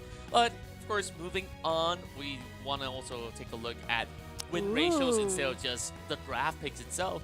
Now, Koopa is back on top in terms of popularity, and hence why you see a 69.6 coming in favor of that Pokemon. And Gardevoir does a really good job when it comes down to all these team fights, where you see, sure, many of all these clumps of tanky Pokemon gather all together. Just go ahead, Fairy Singularity your way to victory. Yeah, I mean, it's not really just the Fairy Singularity. We've seen a lot of game-changing unites, but I feel like also just the synergy for Gardevoir. We've seen a lot of teams pair up special attackers with this Pokemon, because it also lowers special defense, meaning you do more damage. So it's, I think also the Gardevoir win rate, it's been boosted a little bit by Southeast Asia, because I've noticed this Pokemon is very popular over there. East Asia and India, we see it every now and again, but I think Southeast Asia has been the leaders, I suppose, with the Gardevoir picks. The Hooper, I think this is, I hate to say it, I think it's normal. I think everyone's starting to accept that, okay, Hooper's kind of strong now, especially with the buffs. Yeah. So 69% win rate, I think we might actually have to start seeing some Hooper bans because this Pokemon is just way too strong. But then again, you ban the Hooper, that means you're going to be letting through the likes of Wigglytuff, Delphox, Urshifu. Dodrio, I don't think this is something that we're going to be seeing at all. Maybe one round for this best of 3. We kind of don't know. Dodrio has just really fallen off, and I think that just comes along with the meta shift, right? We're not seeing a lot of teams be able to pick Dodrio because they're not ideal matchups for the Pokemon. I agree, and it really takes a lot to not only play alongside effectively with Dodrio, really have another win condition where the 4 other Pokemon that you select will have to be able to sustain while he tries to run around the map. And what do you do then, right? Like, how are you supposed to handle when the rest of the team is opting to challenge you on a 5-member scenario? And perhaps this is where difficulties will start to take form for those teams that, hey, sometimes this Dodrio will need to commit to this battle. So needing to actually split this attention, just like how Dodrio has 3 hits, right? You gotta use those hits to think. Oh my gosh, Yeah. that's something. Let's put it simply, right? I think Clefable is actually the reason why we don't see Dodrio. Yes. Right? Like, it's not just Clefable, but any Pokemon that can slow Dodrio, you actually prevent his speed bar from going up. It actually goes down. And a Dodrio, when he isn't able to build up that speed, he just literally becomes a sitting ostrich, emu, bird. There we go. Just literally a sitting bird, and it's so fragile as well. So I think that's probably one of the big reasons why. Because in the previous meta, we do need to keep in mind that it was mostly Blissey, right? We saw a lot of Blissey, we saw a lot of Mr. Mime. We're seeing other supporters getting that spotlight, but not Clefable, which means no gravity. So Dodrio is much easier to play in that meta, but now with the rampant rampage, I suppose it's a bit more difficult. But if we don't see Clefable this game, if it's going to be Blissey and Hooper again, maybe that could open the door for a Dodrio pick. I know we're hyper focusing on this, but it's just we haven't seen the Pokemon in such a long time. But I think we are going to see some fan favorites from these 2 teams. I love our high fives like you can't have Blastoise. But at the same time, T2 respect BKZ's Urshifu, totally understandable. Exactly, and well, I did actually see a hover into Serena just to tease the rest of T2 for the time being, but Slowbro is too good to pass, and that's where T2, they denied their pocket pick of Snorlax to fall in the hands of Akura, and of course, also for the fact that he's already on Slowbro, so it's open for them. Now being paired up with the Eldegoss, they do have really good team fight sustainability as well, so Z-Ray is not really moving away from his Delphox duty. Things are still looking to be pretty much standard from what we are seeing out of High-Fi, but for now, T2 is just basically running the same composition, taking the Glaceon in replacement of the Blastoise. Yeah, I mean, this is probably the best thing you can really ask for, right? You lose the Blastoise, that AoE crowd control. I'm going to assume that's a flick. Xingdi. Xingdi, I don't think are you really going to pick Decidueye? Are we really going to see Xingdi's Decidueye? Okay, Absol's fine. That's fine. I like this one way better, right? Like now you have a speedster to match up against Kobachi as well. Yep. So it shouldn't be all too worrying because, what, you're going to get this Delphox farming and they're just trying to race each other for those EXP. It's not exactly the best case to do. And now Ruin gets his hands on that Aegis Slash as well. But the question is he going to pass it to Haruta for this matchup? BKZ brings them a champ, so you could eventually single out one of these Pokemon with his Unite move when it's available, and just need Haruta on Aegis Slash. You know, it just occurred to me that BKZ, I've noticed a trend with this man, and I kind of feel like he gives me One Punch Man vibes. Because have you noticed this? He constantly plays these Pokemon that have like these big, powerful punching moves, right? Big muscles, right? Yeah, big muscles, big punching moves. He loves to play Urshifu, and then of course he plays Machamp as well. So, and I mean, I guess Garchomp kind of punches, maybe with 2 hands, but I mean, you kind of know what I mean, right? Yeah. So now you have 4 hands to do it. 4 hands. Oh, he's so strong. But this game, though, I do think High-Five got a lot of Pokemon that they're really comfortable playing with, and I hope T2 is ready for this matchup, because one thing you really need to respect when you're going up against High-Five is the laning stage, right? Yes. High5, they are hyper-focused when it comes to the laning stage. Very suppressive as well. Very suppressive. I think Xingdi is razor sharp with his rotations, and I'm wondering, okay, what does T2 do about it? Are they going to have their own central laner? Okay, there we go. I thought they might have the central laner maybe follow Xingdi, or are they going to just go opposite lane and say, okay, we're going to trade? And What's the play? I like the fact that T2, they're also distributing EXP very evenly. They do have Ruin to actually take a couple camps. Now they're racing against Ikura with slight level advantages coming for Ruin. One level ahead of both Ikura as well as ZZ Ray after getting resources from the central zone. Of course, Supercell yoinks one berry away and she says, no, you do not steal my berries. We're looking for the knockout, and High5 eventually will do just that. Yeah, takes a berry, tax for that. Oh, it has to use the eject button. So a nice safe play from Ruin. I think that was the best thing you can really do. You can't be too not so trigger happy with the eject button, especially around an Absol if you're playing that Glaceon. But it is unfortunate though. You kind of didn't need to give that Snorlax away. I think they just wanted to make sure that, okay, we steal that berry away. If we want to play aggressive in lane, you've got one less berry to work with. So you have the rotation here. Hibachi, though, maybe helps get the central lane Pokemon. Although in the top lane, though, we are seeing a bit of a jump, and they will get that knockout, though. So nice free knockout for High5. Some experience, going to score some goals. And poor Haruda, I mean, what can you really do as an Onage? You really can't do all too much, and we're already seeing this Absol hitting level 6. Hibachi's going to be following really closely, though. Oh, I love the jungle really steals. Into many of all these fights. Ikura spots him now, and of course, even as a slowpoke, you still gotta respect how much damage you can basically tank out for the time being as well. Now Xingdi goes in 1 versus 1, and he still has the damage to actually offer. Hibachi now overwhelmed, and the damage is good. And instead, Hibachi still goes for that 1-for-1 blow. It's a 1-for-1 blow, and the buffs as well are going to be on the Eldegoss of all people. And they actually got the knockout onto the Snorlax as well, so a nice little victory there for High5. Yes, it might not be on the Absol, but to be able to get those 2 knockouts, that means these Pokemon are both off the map, and that means the side lanes are going to be free and easy for both teams. So wow. I think you must be feeling like you won the lottery there as a double buff Eldegoss. Yeah, like it was quite the showing coming from the first few minutes of the game, right? Like both sides really reading Oh each my other's gosh, look at this movement. Wushan. He's like, oh, here comes the Gatling gun. Yeah, I just love even the cosmetics on Wushan as well, having such a huge hat. Supercell can only do so much. We'll have to give Top space. lane. But here goes Haruda being the one to be picked off. Instead, Wushan survives. And now, nothing much that Aji could actually get in range to even get much assistance done. And now they're still chasing the timing! Actually managing to catch up the Glaceon. Double KO there going in favor of High5. And they're going to continue onto the Hibachi this time. And I think Hibachi, he's got no escape route. Again, another KO for High5. T2, they're playing really aggressive. And so far, it's just not really paying off for them. Not at all. And T2, their strength really relies on these team fights that they basically have huge bursts of damage. And this is where High5 will still secure it in the back and continues to give chase. And will be able to knock out that Snorlax and even find another picking.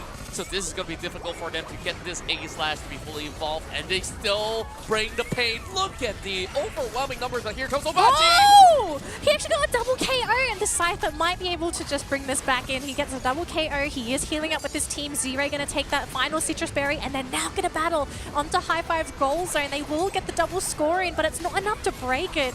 So unfortunately, they're not going to be able to remove that Speed Flux, but BKZ comes in with the backline punches, knocks out that Scyther, sends him back home, and is looking for another one. This poor Blissey also going to be joining them in the hospital. 3 Pokemon done on the side of T2. And Glaceon, there's really, you can only be a spectator here. You can't put yourself within the firing line. It's just great movements across the map. High5 just reading the play very well, and then BKZ comes in, pixel perfect timing. Oh, I'm scared for 29 points Haruda. coming from Haruda, but eventually the punishment will come through once again. Wushan slowly zoning him up with the rest of High5 swarming right through. They have vision. And they just slow him down, but he will dash away. Yeah, he's at half health as well, so it's not really favorable for him to even consider going for... I'm assuming he's got Sacred Sword on this, on the Aegis Slash, but I'm really curious about T2, right? We haven't seen Haruda really do much. He's stayed in lane. He wanted to focus on leveling up and make sure he was able to get the full evolution. Quick KO there onto the Blissey, and a double KO. Glaceon goes down as well. Haruta hasn't really been able to do much for the team. I mean, he's here now, but with 2 Pokemon down and with all of High 5 here, this is not ideal for you to even consider going into. He's going to try, but I think he might regret this decision. Actually comes in with the Scyther, but look at that Scyther. Has to get Bliss assisted. He's going to jump into the back lines here, but loses all of the shielding. So he's not able to go in there. And Xingdi popping the Unite as well. We see the fireworks thrown down too. The beautiful zoning from High 5. They just can't get in there. Yeah, and High 5, they've already committed so many of all these Unite moves. Perhaps this is an opportunity for TT to actually strike right back. Supercell moving all the way up front, heavy slam onto Haruta. 2, but they won't be able to bring him down just yet. And they do lose the Aegis Slash, and High 5 still overwhelms. And the Reggie Rock will be in the back eventually. Hibachi finally makes a move, Can he get the steal? and they will steal it He away! gets it! Oh my goodness, it was actually the Snorlax that got the steal. Unfortunately, it did cost them their lives, but that's going to be a bit of a painful loss for High 5. You've lost the experience, you didn't get the buff. I mean, it's a small loss for the team if you really think about it, but a much needed steal for T2. They really need this experience because Contra, look at the level discrepancy between these two teams. It's really huge, and it's all due to all these early pickoffs that really amounted to what it is currently, where the majority of all these fights, you don't really have great positioning for the side of Haruta to actually look for those angles, and then when he does show up, you have this Absol just jumping right at him. What could this Aegis Slash do to defend, right? Like, this can only heal so much. Yeah, God, it's also just... It's a tough game for Blissey as well, because I really sympathize with the poor Blissey because you also need to be very selective of who you Bliss assist, because unfortunately this is not a get out of jail free card anymore. Your target could potentially just lose the entirety of the shielding. Now, good news for T2 is that they actually got the Regieleki and they broke the goal zone. So High 5 are going to have to deal with the Regieleki and battle against it if they want to try and engage into T2. And T2 being super ballsy. They're fighting alongside the Regieleki and they've actually lost the Aegis Slash. They've lost 2 already. Oh my goodness, T2. They're sent reeling. They're going to go back and smack some wild Pokemon. But for High 5, it's a successful defense. They really lost nothing for this. Yeah, and on top of that, they were just hyper-focused on trying to get Xingdi knocked out. Instead, High 5 retaliated, and then it does take a long time before the Regieleki can basically cut right through. So T2 really jumped in very swiftly, and that was just overcommitment on their end. I hope that this does not happen within the next 20 over seconds, because that's where Rayquaza spawns up. So really, it takes a perfect fight, and we're looking at the Snorlax to really have the biggest impact of play, if ever possible, to turn it around for T2. Well, so have you slammed to steal it? I'm not sure. Yeah, Contra, we're almost looking at 2 level 15 Pokemon on the side of High 5. So it's Xingdi, it's BKZ. I mean, they're not even halfway to 15, but this is a big level advantage for them. And look at this though, T2 actually putting quite a bit of damage there onto the Rayquaza. So they're looking to try and get this fight going, and they want to try and go for the steal. And it actually is going to go in favor of T2. But can they score these points? Arjun immediately going to be sniped. Ruin actually get the 100-pointer. Down bottom, we also see the Snorlax getting a 100-pointer. And then in the mid lane, we see Hibachi putting a 50-pointer. This is actually going to put them back into this race, but another 100-pointer this time. Z-Ray going to try and get the redemption points for the team. Topside, yes, this battle is going to be huge. If High 5 can score all these points for free, they might make this comeback happen. High 5 need to score. Is it going to be the top goal zone? Maybe someone can try and get into the middle section. But High 5, they're struggling to get onto the goal zone. They still have 1 minute to go. There is ample opportunities, but BKZ is slowly getting knocked out. And this is not looking all too good. Haruta missed the mark, and they still have Machamp surviving. But High 5, they have to go on the reset. Take a look at the side. Slowly cutting his way in. Perhaps that might just be an opportunity for another back Getting the buffs. Yeah, wow, he's getting the buffs. He's getting the buffs for himself, and look at this T2. They are guarding that top goal zone like their life depends on it, and it really does. And High 5, what's the play? They're going to group up together as 4 in that top lane. They're going to leave the Slowbro at home just in case someone wants to go for the back cap. And as you can see, 49 points on the Scyther. That's not going to happen, but first KO. Aegis Slash taken down in the top lane. Big snap there from the Snorlax. He will get the rollover. It's going to connect onto BKZ. So close, they will get the points. 401, it's not enough. Looks like Scyther actually scored the points for T2. My goodness gracious. Xingdi wanting to score a 100-pointer in the backlines, but look at the Blissey! So- He's got the egg bombs. He says, you can't score Ruin as well. Double hit, though. That's going to be one Pokemon still down. Supercell. They're going to try and go and turn around onto this. It's going to be down to the Snorlax, the blocks. Can he survive this damage 5 burst? seconds. Can they score the points? Everyone's got too many points. I think T2 have done it. T2 will get the upper hand in the very first series and finally making this comeback happen. The last time they met, it was high five with a 2-0 streak, and another team had finally done it to put that dent to the winners of the league itself.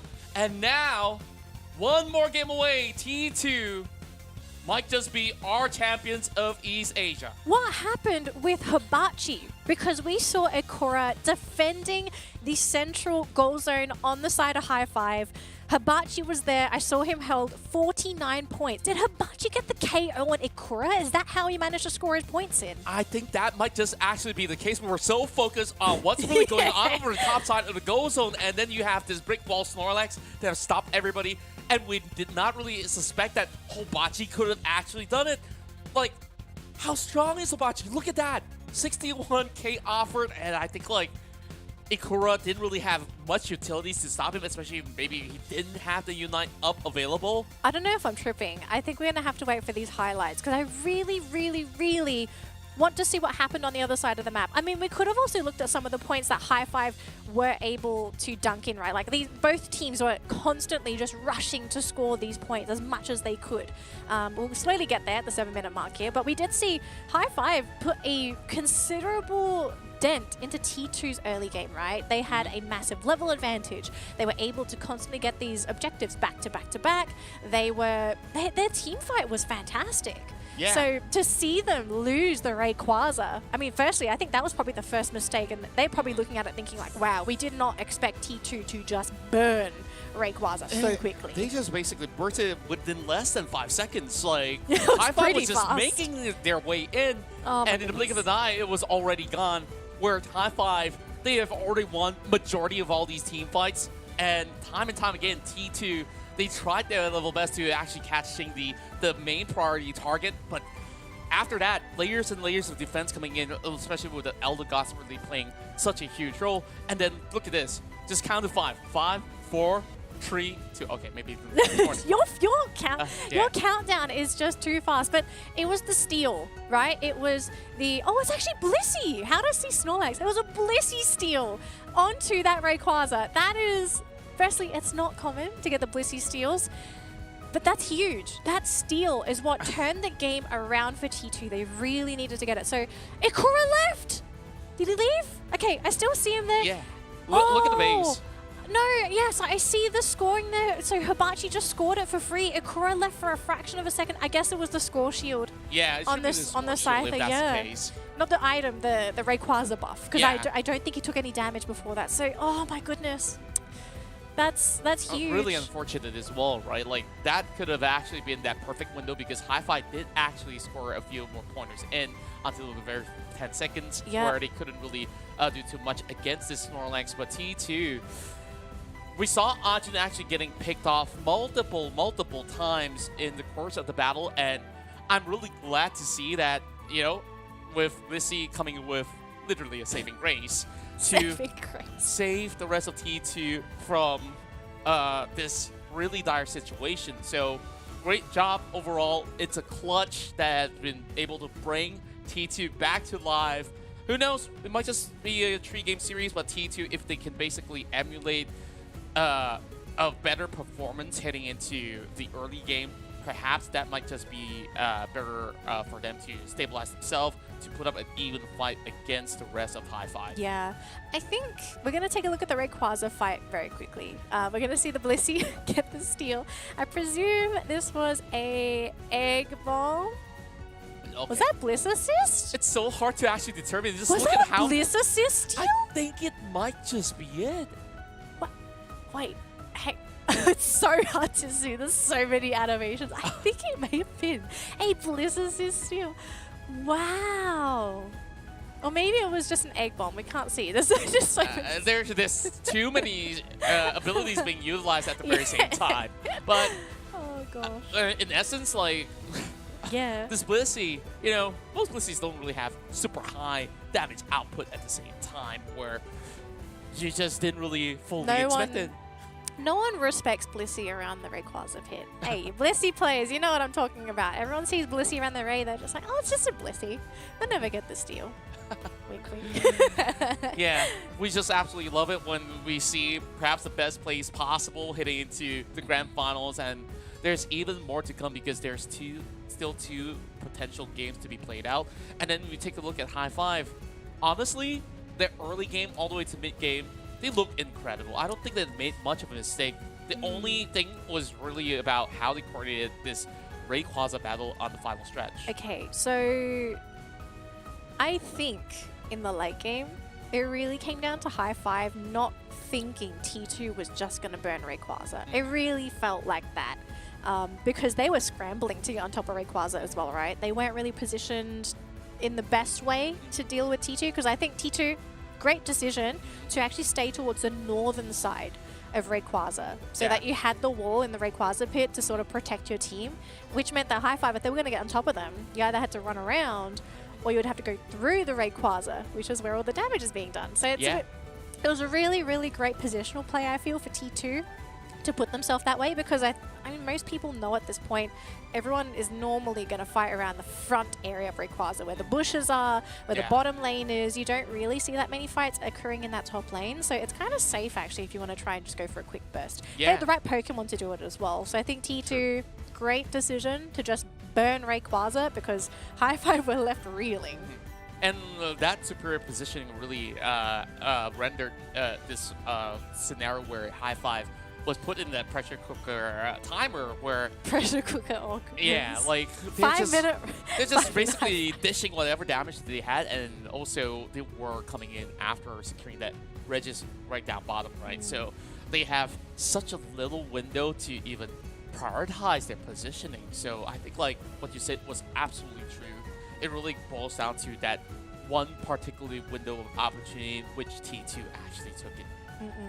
So going into game number 2, what kind of things are we going to be seeing from High Five, right? Like what are they going to be their new adaptations? Because it's like they actually played game 1 really well. I feel like they don't really have to change the draft as well. Yeah, that's what I'm thinking, right? Because game 1, it really didn't come down to them playing bad. They actually had the majority of the game. It was just the Rayquaza flip, right? Not being able to secure that final hit on that big objective. So we'll have to see what happens because it looks like game number 2 is ready in a moment, trainers. So as it's up, we will go straight into that game. It looks like it's going to be right now. High Five. I mean, game 1, it's a terrible loss. I think a lot of people are going to feel for High Five because this is sometimes just the nature of Pokemon Unite. Yeah. You win from getting Rayquaza. And also we have to also look at High Five. When was the last time they actually played their matches as well? I believe it was 2 weeks ago. Yeah. So this is them getting back on track, and T2, they're hot off of the series that they've just won from the lower bracket, and now with both sides already securing their tickets, well, you just really want to walk away with those extra amount of cash, and that's where Ikura says, we're just going to run it all the way back. And T2, they're happy with that, right? Like, they have ample of options to play around with. They see the Clefable to be a relatively good option, but T2 is opting for a switch. They will now bring the Urshifu online. Yeah, pretty interesting actually, because we've seen a lot of cases where High Five will just insta-pick the Urshifu, so for them to go for Ikura Slowbro, seems like they've got different plans for BKZ in this game. So I'm wondering, what's the pairing going to be, right? Now, Delphox was available in the pool, but it looks like Mew is going to be the choice of Pokemon here for Z-Ray.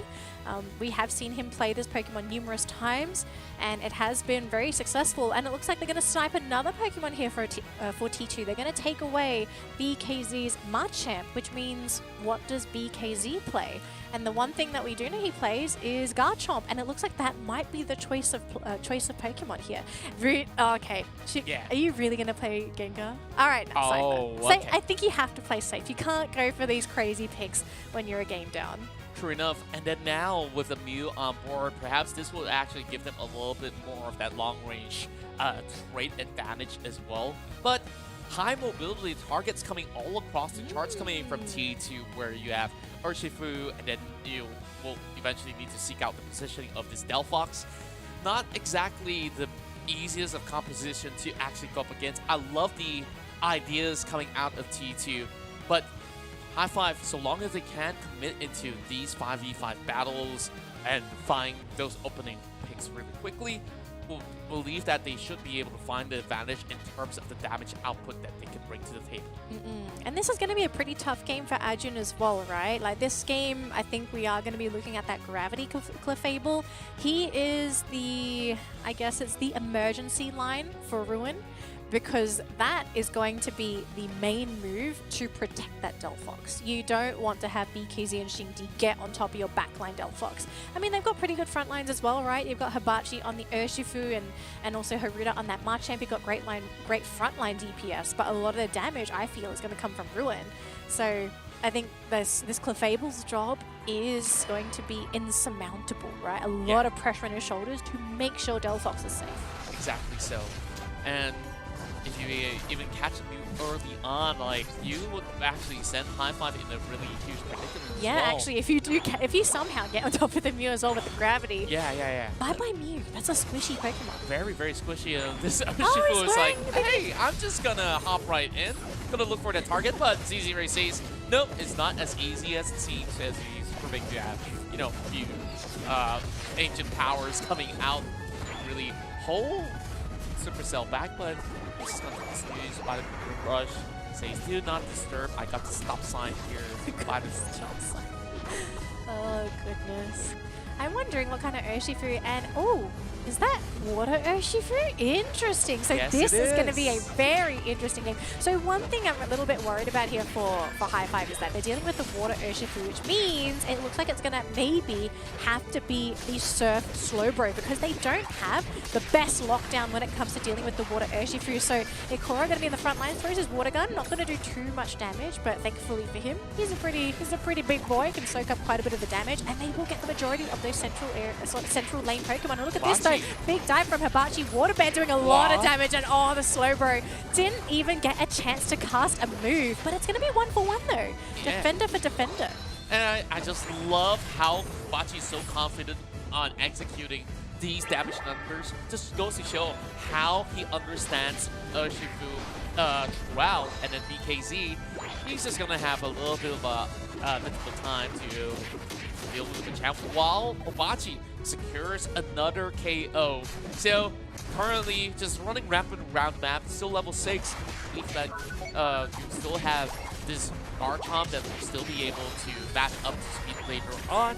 Whereas this is where we see those trades go ineffective once again. Arjun has to force the eject button, and now they're hopping on top of Hibachi. They already got the power cap, and that's where they bash trade right back. High5 gets one, but it traded out in return as well, knocking down the Sider and Supercells out of the way. Oh, they almost got the Snorlax. So 2-for-1. I think that was really the best trade you could have asked for as High5, right?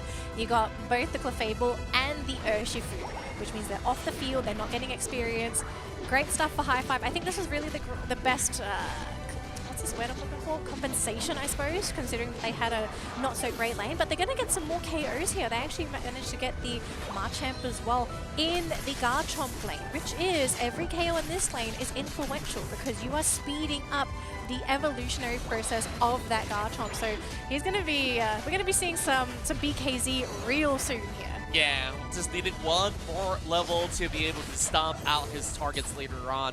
And now, down to the Reggie battle, and it's going to be a Regis that will spawn up, and just look at Hibachi taking space. Yeah, he is so scary. I mean, to be able to force out an eject button like that, that just goes to show how problematic he is. And yeah, Xingdi doing a great job just jumping right into the Delphox, because Water Urshifu, he actually went too deep and wasn't able to get back in time, even with the Clefable. 2 Pokemon KO looking for that third. They won't get it because of the heavy slam, thanks to the Snorlax, but really doesn't matter, because the objective got taken. Experience and the health boost going in favor of High5.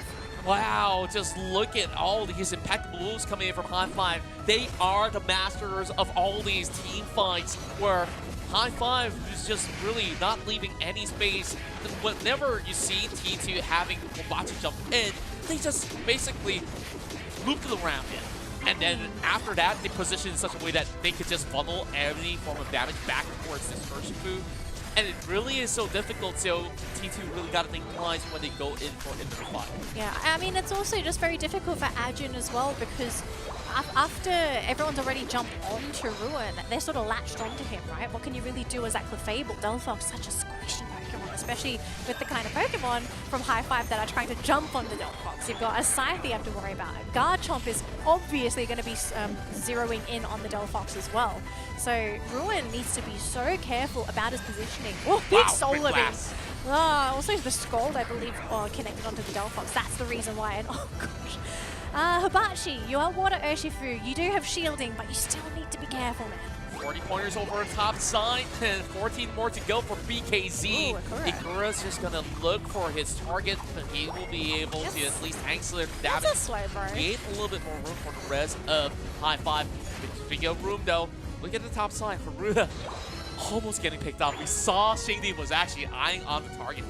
Yeah, just goodness. I think High Five, they've done a very fantastic job at recovering their composure after their last game. Again, they really know how to work their lanes, even though they had to go for quite a number of draft changes, right? Because they had a number of Pokemon stolen from them. But it looks like they're going to try and go for the knockout here onto the Dragon. Livid Outrage actually being used as well. Going to try and go for the turnaround. Will jump onto that Citrus Berry. He's going to go for the push. Connects onto two. They've got to be super careful. Garchomp looks like they will get the knockout though. Great win for T2. But there's a battle happening down here. Yep, but battle happening in the bottom lane. I don't believe this is going to be a win for T2. They got the knockouts up top, but this did come at a cost. They managed to break the top goal zone, but this is a free Reggie for High Five. Yeah, they will overcap first and foremost. 48 points made for High Five. And then slowly but surely they'll get their spacing in. Fubachi's also cutting right through the jungle areas, and he spotted out the Elagos. It's just going to give a little bit more chase, knowing that it's a little tad too late, so they might as well get a knockout. So we got a couple Pokemon here on the side of High Five. You've got the Elagos to provide the team vision. They know that the Marchamp's already started on the Lecky, and we'll spot out two more players for T2 coming in. So Garchomp is there. They've got the Cotton Cloud Crash ready, and it looks like they are going to hold on to it. But T2, they get that final hit onto the Regieleki, and it's going to be an immediate two Pokemon knockout here. I just don't think that BKZ is going to be able to survive. They did get one knockout onto the Marchamp, but I mean, you've still lost two. You lost the objective. Big loss in the top lane there for High Five. Yeah, despite that, they will be able to at least stop the Lecky just in the nick of time. Ikura. But here comes the pressure down bottom, where Ikura is slowly getting shoved out. Heavy Slam on top, but they're just gonna be able to score and just overcap this one, matching up the speed to High Five. Whoa. But High Five's looking to battle. Oh, they've got to be so careful with the Urshifu. Luckily, he's got the mobility to just slip on out of there. High Five not able to get any knockouts for their goal zone, but so far the game is still looking very good. They do have a point advantage with 273 over to 216 on the side of T2. And Contra, with 50 seconds to go, these teams are basically going to have to start positioning themselves for that Rayquaza fight. Yeah. And can T2 either deny High Five the Rayquaza and take it for themselves? Because it's really going to come down to whether or not either T2 can backcap or they get the Rayquaza themselves. Because with the point disadvantage, you kind of know what's going on.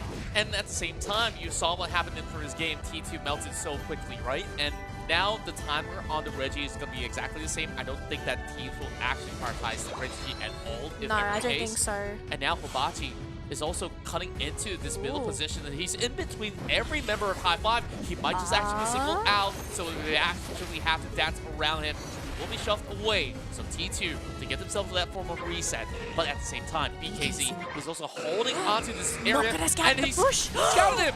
They didn't scout it! Oh my goodness, they almost got the knockout though, but Hibachi just a tad too tanky. And Ikura, he's all alone in this central area. Luckily, he gets into the bush, does not get hit with that big fireball. And now they're actually wanting to go onto Delphox. They will go back. Nice blocks there from the Snorlax to try and keep them off of their backline damage dealer. But it looks like so far, it's going to be one Pokemon down on the side of High Five, 4 versus 5. And they just can't find the angle. Shingdi Wushan trying to run away from this battle, being chased by an angry Delphox. Now it's going to be 4 versus 4. They're going to jump onto Ikura on that Slowbro. He is very tanky. He's got the amnesia. He's going to be able to survive. And so far, BKZ working down this Delphox Ruin. So careful. You cannot let them get on top of you. But he actually got away from his team. He peeled.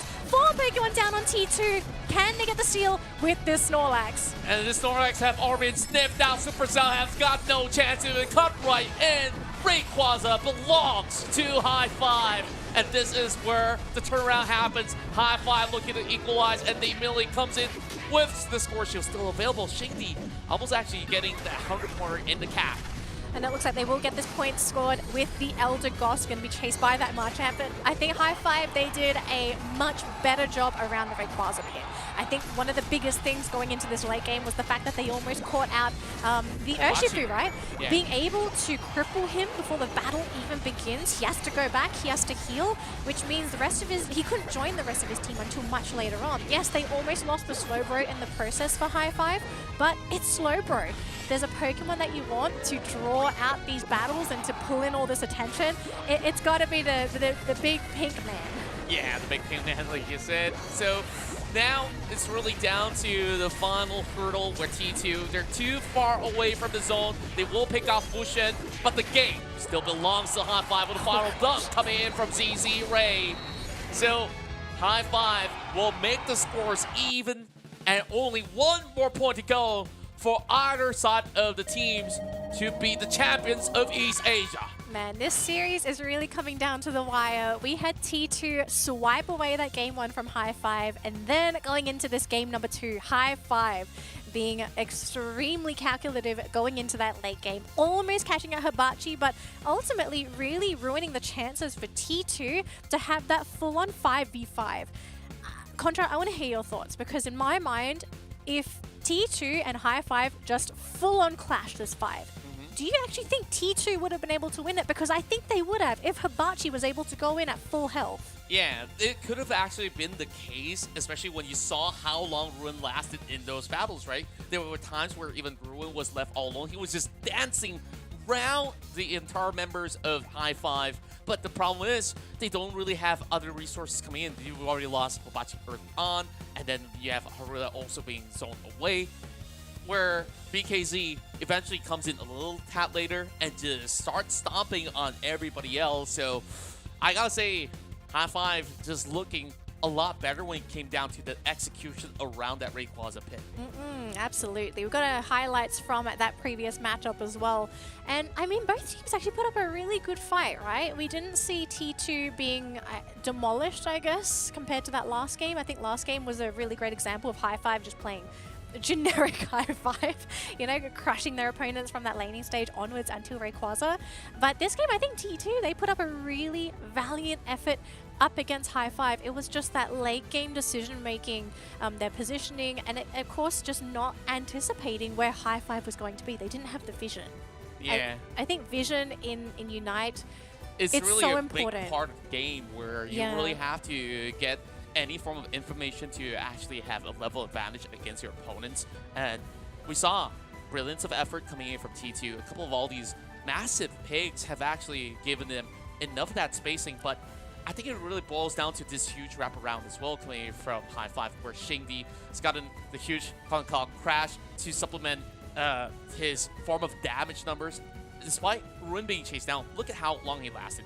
The entirety of the battle where Wuchen as well as Shingdi was prioritizing on keeping themselves alive, and then BKZ also came in to clean up. Yeah, I think it really actually came down to that bottom chase that we saw, right, Contra? I 100% agree. If they got the knockout onto either Wushan or Shingdi, it would have really crippled this turnaround, and maybe High Five wouldn't have turned around at all. But because the healer is still alive and you're able to get those heals, you know, Pollen Puff, it heals in an AoE radius, it heals both Pokemon, so they were able to re-engage.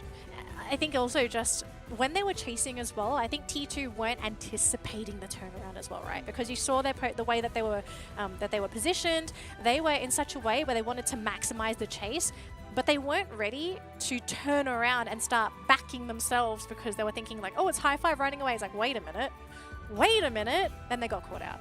Yeah, and now High Five, the winners of the league, or should I say the one on the pole position, has already been deterred on the get-go, and now they really bounced back up really strong. And when we look at the draft, sure, it was just slight changes that they have made in terms of how they really want to move into this game. And I just love that it's really boiling down to them trying to clean up their act instead of, you know, like trying something entirely different. So game 3, perhaps this might just be a little bit of a switcheroo because now T2 could have actually adapted to the same playstyle that what Hi-Fi has to offer. Okay, so I think they kind of did adapt, didn't they? I mean, they took away some of these strong Pokemon that were on the side of Hi-Fi in that previous game, right?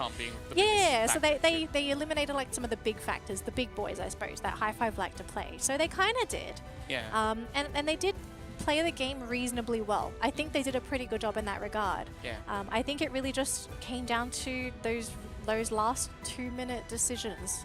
Right, I think I'm gonna sort of like sit firm and say like it really came down to that last section. Yeah. Almost losing your Urshifu, not getting that knockout onto Ikura. I really actually think if they got the knockout onto Slowbro before the rest of Hi-Five came in from the back, again, that would have been a much more difficult fight for Hi-Five because you've lost your Slowbro. I agree, and when we look into, you know, when it comes down to the early game pickoffs as well, I think like they did a relatively great maneuver in order to keep this Garchomp snowballing, and then you also do have, you know, this Scyther that's been able to just cut across, and there were certain battles where this Urshifu have been able to find picks but also get punished at the same time. So when it comes down to T2, perhaps when it came down to that battle itself, I wouldn't say it was too huge of a disparity when it comes down to experience points garnered throughout the course of the series, and then now, yeah, it really boiled down to that final moment, right? So what can T2 possibly do moving into the final game? Because on game 1, they just stole it away from Hi-Five by a hair strand. This time around, like, it was a lot more convincing on how Hi-Five executes, and it doesn't seem like Hi-Five is giving them any form of space at all to really play the game that T2 wanted. All right, so it's tough, you know. I'd love to like recommend suggestions and be like, this is what you got to do. But I think the reality is that if you were to compare the two teams, I think Hi-Five in general just have that early game in the bag. They know their limits, they know their timings, they also understand. I mean, all players have a deep understanding of their Pokemon, but sometimes you look at Hi-Five and they kind of feel like they're a step above a lot of the teams in East Asia, and they make these just really great decisions. So I think the easiest solution for T2 is you kind of just have to play better than Hi-Five. You have to figure them out, you know? Yeah. So you've got to get to those battles before Xingdi does. You've got to make Hi-Five chase you, rather than you constantly chasing Hi-Five, because that's really what we're seeing from these two games, right? Like even in game number 1, yeah, T2 won, but most of the game they were trying to follow Hi-Five's momentum, right? Like they were constantly trying to figure out where are these battles going to be. But it looks like game number 3 is ready, Pokemon trainers. Let's jump into our final game of this best of 3 series. Can T2 figure out Hi-Five? Because so far I think they're doing great progress. Yeah, and just reaching into the finals itself is already a huge achievement heading into this circuit of East Asia where every single team is so competitive. Now rolling down to one final game to determine the champions of East Asia. So now, with that being said, we'll move into the bands as T2. A couple of rounds, they've already prioritized different types of Pokemon, and this time, it's going to be the Delphox that will be removed from the hands of Zizire. Does that mean that he will have to move into a position where he has to play on an Aegislash or perhaps a Gardevoir? I could see Zizire actually playing Guardy, for sure. The Delphox ban on the side of T2, so they're getting rid of that zone control with the fireworks as well as the healing reduction as well. And maybe also removing Delphox. Oh, I thought it was going to be Comfy. Is it? For a moment, I thought so too, but Clefable seems to be the most sensible option, especially you still have the Urshifu. So Hi-Fi, they stole one away from T2. It didn't matter because they got their Mew as well. But Ikura got his Snorlax back, so that's quite a good sign. I think they might be thinking of that Gardevoir for Z-Ray, but they're going to pick up the Snorlax for Ikura, and Xingdi is going to be playing Glaceon. Interesting choice. So that means last pick is going to be going in favor of Z-Ray. So maybe wanting to scout out what T2 want to play this game. So it looks like Hibachi may be looking to get that Scyther yet again for himself. I mean, this is a great pairing. I love the fact that they're constantly just invading that central area from High Five, right? Just preventing them from getting the buffs, the experience. What is it going to be for Z-Ray? Is it going to be the Gardevoir? Is there anything else that he actually has in his back pocket? Maybe he has a secret choice? Cramorant. Interesting. So Cramorant? Is it really Cram? I think it might just be it because we've actually seen a couple of Cramorants being played out throughout the course of East Asia, and I believe Hi-Fi did, in fact, in their past matchup against another team, did perform very, very well. But my question here is, how do you actually handle this situation where you still have high burst damage coming in from the Mew, and you will expect Hibachi to just quickly hop on board whoever is being targeted upon with the Solar Beam? So long as they catch BKZ out, it should be a better access to the backline of High Five. But Ikura on this confident pick of the Snorlax is a force to be reckoned with. So this defender definitely will give a whole lot of slam, and it might just be the grand slam for them to secure this championship point. It might be, right? I mean, Ikura is the gatekeeper for a lot of these backline Pokemon on the side of High Five, right? You got to make sure that Xingdi's safe. You got to also be careful of Z-Ray's position, because both these Pokemon very squishy, but also rather agile. I'm wondering what Z-Ray wants to play on the Cram. Is it going to be the Dive Air Cutter Cram, or is it going to be Hurricane Cram? Surf? I don't think it's going to be Surf. It's not really the ideal Cram. I'm going to assume it maybe Dive Air Cutter for now, but we'll find out. But something we do need to talk about when it comes to the Cramorant is that this is a pretty strong Pokemon in the laning stage. It's really hard to steal away Pokemon just because Whirlpool is a very strong ability. You can't sit on top of it because it does so much damage, so you could even maybe get a couple of early KOs. So we're going to start seeing it here, and look at Ruin just taking so much damage. Cram and Snorlax, that's a pretty dirty lane duo. I would hate to play against that. Just looking at them getting those previous cross, but look at the exchange as well coming from the Mew. Oh, I guess like if they are in fact equal match, because you gotta respect the spacing. Just caught out very early on. Wushu and dishing out so much as well. Trying to score. They won't be able to get it, but I think they're going to get the knockout. Quick rotation. Yeah, Hibachi, can he turn this around? They don't get the Marchop. They're going to get out of there with the Kubfu. So thankfully, they're going to be able to keep BKZ up on the field. No exchange of experience, but they did damage that goal zone. They also did a lot of damage towards the Machop and towards the eject. Now this is where a little bit of tussle goes on. Oh, it's Urshifu. Dark Urshifu this game for BKZ. So those wicked blows are going to be really painful, and also the knockback is going to be annoying when you're trying to score those points. So Dark Urshifu, interesting choice, and Hibachi back to his old shenanigans, just going back and stealing High Five's jungle buffs. I really like this play coming from him, but he's alone. He's actually not going to be partnered up with his support, and if he gets caught, I think this is going to be super problematic. Luckily, I think he's going to get out. The Scold from the Slowbro might be enough. They're still going with the heavy slam, but I think looks like it might be the Snorlax to go down. They're going to go into the area, and a nice Solar Beam that will get the knockout. 1-for-1 though. Slowbro going down. But that is a huge value pick. The Cramorant did get the knockout on the Scyther instead. Yeah, the Scyther, so with High Five now getting slight advantage in terms of XP for this Cram, they're just going to start snowballing in terms of damage output, and they're already preparing for what's to come over. Reggie, big blast on top of Z-Ray, but he will be able to withstand the heat. Yeah, that dive just being very, very helpful as an ability because it keeps you safe from those solar beams. Just sort of dive away, and you also get the boosted basic attack as well, which can be quite painful if you're able to just sort of throw that out for free. But it is going to be the dive air cutter Cram, so lots of mobility, going to throw out all those boosted attacks. And the thing with the Cramorant as well is that his boosted attack also slows, which means it's going to be an opening for BKZ to go in to get those big wicked blows. Also for Glaceon to get into position to get some of those weaker, squishier Pokemon when they're escaping. So interesting choice of draft here for High Five. They haven't been slowed down, even though they've had Hibachi just sort of going into their central area, stealing away those buffs. Yeah, and now T2 find a little bit of leeway to actually Supercell? score right before they go into this team fight. Ikura on the front lines, holding them back from getting anywhere close to this Registeel. They should be able to have the damage to be put right in. High Five the secures heavy themselves the slam. Registeel, and they will chase upon Ruin, getting the knockout once again from the cameraman. But here comes Hibachi though. He will shred and peel off anybody that's across.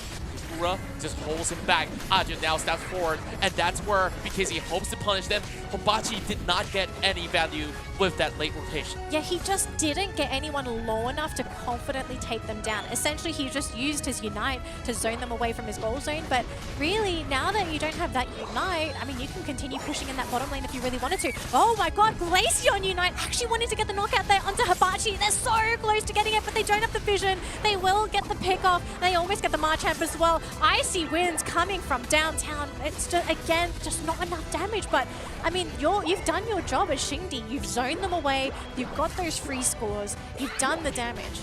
Yeah, and that's all that they actually need. And Supercell also being clipped away, but that shouldn't be enough damage for them to do much. Gravity? Ajin just trying to hold them all back with Gravity, as you said, where they will just basically get all these attention off the side of T2 as they're creating more of that space. Eventually, once they do regroup, they will have eyes on the leg.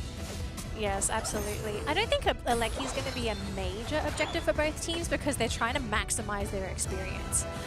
Although, then again, T2, you're in a bit of a predicament. If you're able to get the knockout here, though, this might be the opening. Wicked Blow doing a lot of damage, and they even use the Unite as well. They get a big knockout onto BKZ, which means it's going to be one Pokemon advantage here on the side of T2. Heavy Slam starting from the Snorlax. They is going to use the block as well to provide that shield to push them off, and they do get a knockout there. Marchamp actually going to be the first Pokemon eliminated, and unfortunately for Supercell, you are a Slowbro, but when you're going up against a Glaceon, this Pokemon has a lot of burst, and it doesn't matter if you're a Slowbro or a Snorlax, you're going back to the Pokemon Center. Yeah, that's just huge damage coming from Xingdi. It's no longer about ZZ Ray. Just look at the little burst. I don't think that T2 can actually withstand it, but they will still gamble for the prize, and Hibachi just got to make the run for it. Haruta almost scoring down, but he will try to make himself out of the way with the eject button. Oh, that was a really awkward fight. So High Five, they get the Reggie down bottom. They weren't able to score with the Marchamp. That was also the eject button used as well. So unfortunately for Haruta, he's not going to be too confident fighting with his team, which is why we're seeing him in this top lane, because he's just struggling to get into these fights. They actually slow beam BKZ. They get rid of the Urshifu, so it looks like T2, they want to get rid of this bottom goal zone, but Snorlax doing his Snorlax things. You block them off, you keep them off, and reinforcements have come in. Glaceon even going in with the Unite as well. Wow. And he just deletes the Scyther. We thought type matchups don't exist in Unite, and I think at this point, Xingdi's like, it kind of matters now. It definitely does, and now that Urshifu is back on track as well, they will also create pressure on top of this Machamp over the top end and will knock him out. At the same time, breaking open into the bottom side of the zone, and they dunk it all together. That was a 40 over cap as well in that bottom lane. So big value scores on the side of High Five. T2, they've only got 85 points. They are behind by a significant amount, and we're already at the 3.5-minute mark. So something is either going to change here for T2. It's either you are preparing for that late game Rayquaza, or you are waiting for a mistake. And I'm going to be real here, High Five are not making mistakes. Not at all, and you see, even when they do find a pick on BKZ, the window was still so early where just in a couple seconds, he could just pop back off. Even when he did join the fight, you just look at Xingdi doing so well on his Glaceon that the damage numbers are just surreal. I don't think anybody, including the Scyther, would actually withstand the damage output that this Glaceon offers right now. Yeah, actually, I want to if we could, I don't know if we are going to be able to, but the unsung hero on High Five is actually the Snorlax. I feel the fact that his blocks have really prevented T2 from getting into those favorable positions to snipe those squishies on the side of High Five. I think he's just done such a great job deciding how and where T2 and High Five take these battles. I think this is also just a golden example of how and why Snorlax is a priority pick for a lot of these teams, because he's just able to control the battlefield. Yeah, and Mikura, he always have a very timely manner on when exactly he wants to utilize utilize that heavy slam. He only uses it when he does spot all of them clumping all together, then to use it preemptively to pick the single party target. Oh my Speaking of gosh. which, They've actually caught the slow bro, but it's not really the best heavy slam. But look at this though, Pinson. Oh my god! They've actually gone in with the Cramorant ejecting over, and I do believe he's going to be using the Gatling Got missile as well, bouncing between the Pokemon on T2, and already 2 Pokemon eliminated. Mew getting caught in the backlines there, BKZ just being a nuisance. 3 Pokemon down on T2, and look at this high five. They're all dandy, they're healthy. Haruda's there, Arjun is there, but I don't know if they can get the steal. Can they get the steal onto? No, they won't. It's going to be high five to secure the Rayquaza buff for themselves, and with only 3 Pokemon on the field for T2, it's going to be so difficult to get the cancels and to even counter score Contra. that's right, and now High Five is on that parade into the base, and nothing can basically stop them as T2 tries to cancel out all these overwhelming skulls, and the Cram slams another 100. Now it's already capping over 741. And eventually we'll have a few members on the side of Hi-Fi to be eliminated for the time being. BKZ goes down, actually getting caught with the Electro Ball. So 50 seconds to go. 2 Pokemon are actually sitting on massive cooldown timers. So Xingdi and Co, they're going to have to do their best to prevent this push from happening on the side of T2. And they are slowing it down, but it is coming in full force.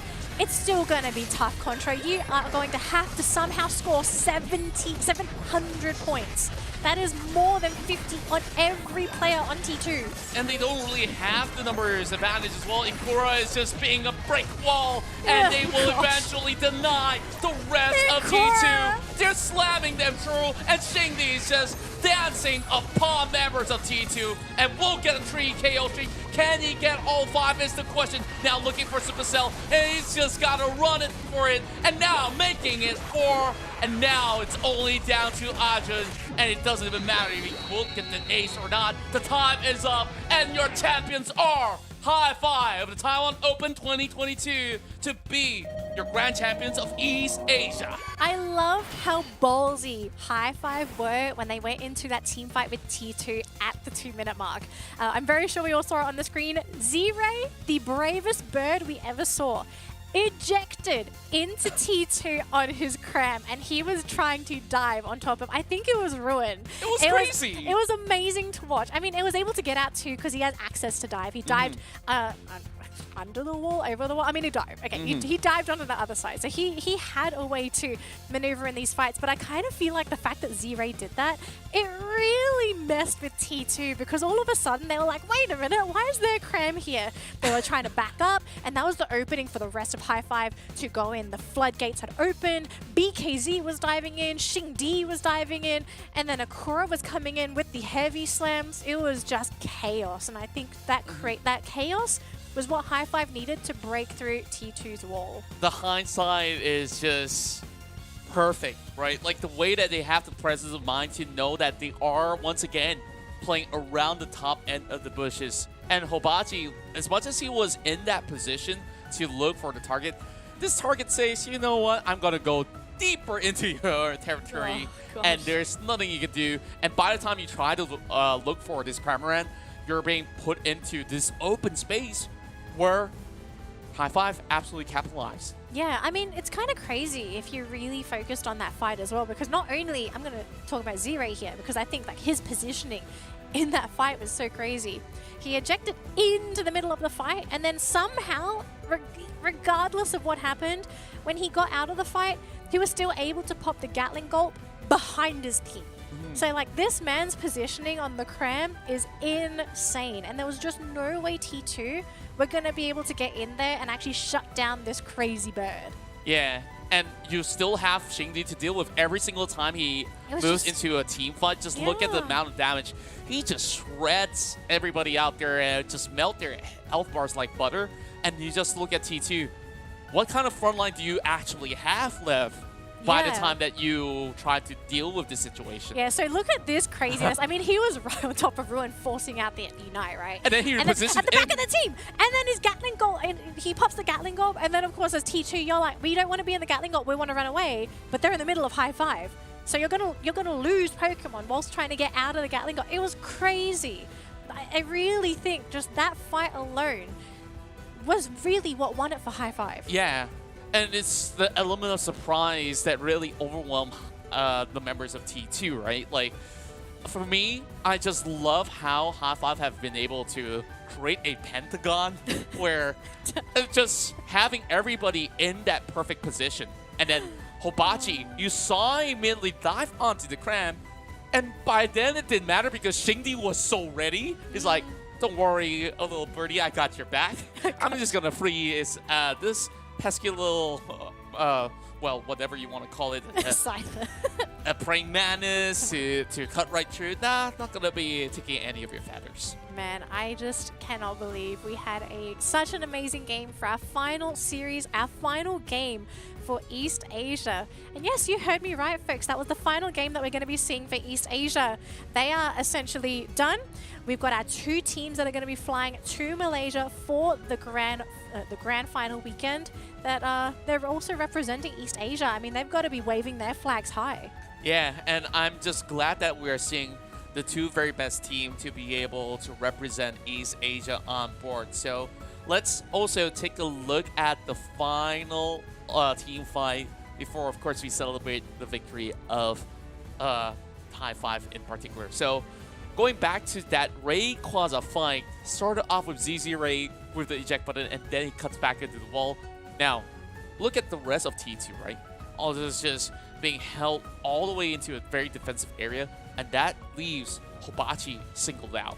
Yeah, I mean, it was also, I think that just the backstab play coming in from High Five, it also forced T2 to fight in that very small area, right? Because it's a small corridor, you don't have a lot of movement.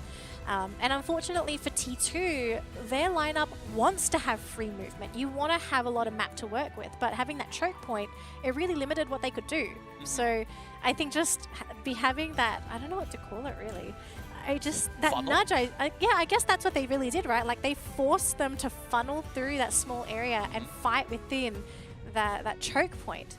So it's kind of crazy when it comes to the mind games as well, right? Like, okay, we're going into this fight. We know we have the AoE advantage. How can we coerce our opponents to go through this choke point? How do we force the supports, or at least like the backliners, to move up to the top area so we've got more free reign to jump on top of them? Yeah, and then it really puts T2 into this knee-jerk reaction as well where, okay, it's goal time. I'm not ready, but I got to start sprinting, right? And some are sprinting backwards, some are sprinting forward. I think, like, they finally deciphered it. You're also forcing out Unites, right? I mean, we also saw Ruin get knocked out. If he didn't use the Mystical Mirage, that would have been Mew gone. Yeah. There's no way he was going to be able to survive it. So absolutely insane. But with that said and done, East Asia is finally over. I do believe we're going to be moving on to our next graphic here. But Contra, I don't know, I'm speechless, you know? We've finished the East Asia playoffs. We've got our 2 teams going to Malaysia, and I think we couldn't have asked for any better teams to be here. Exactly. On day 6 itself, it was really a huge turn of events coming into that particular day because Secret Chip not only eliminated Eternity, they also did take down No Show to get to what today was, and Secret Chip pulled off such a close series against T2, almost making their move on to High Five, but T2 say, we're going to halt you on your back. They take all these form of Pokemons away from Secret Chip to deny their entry, and then down to this final series, High Five is just showing that they still are the very best team to emerge out of East Asia for the ACL. Absolutely. And of course, moving on, we see here the final result for the East Asia League. High Five T2, they are your finalists, whereas for Secret Ship, this team so close so far.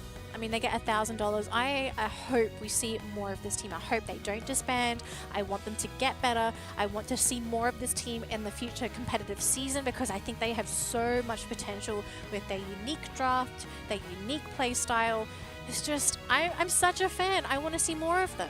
Yeah, hopefully we will see them in more seasons to come.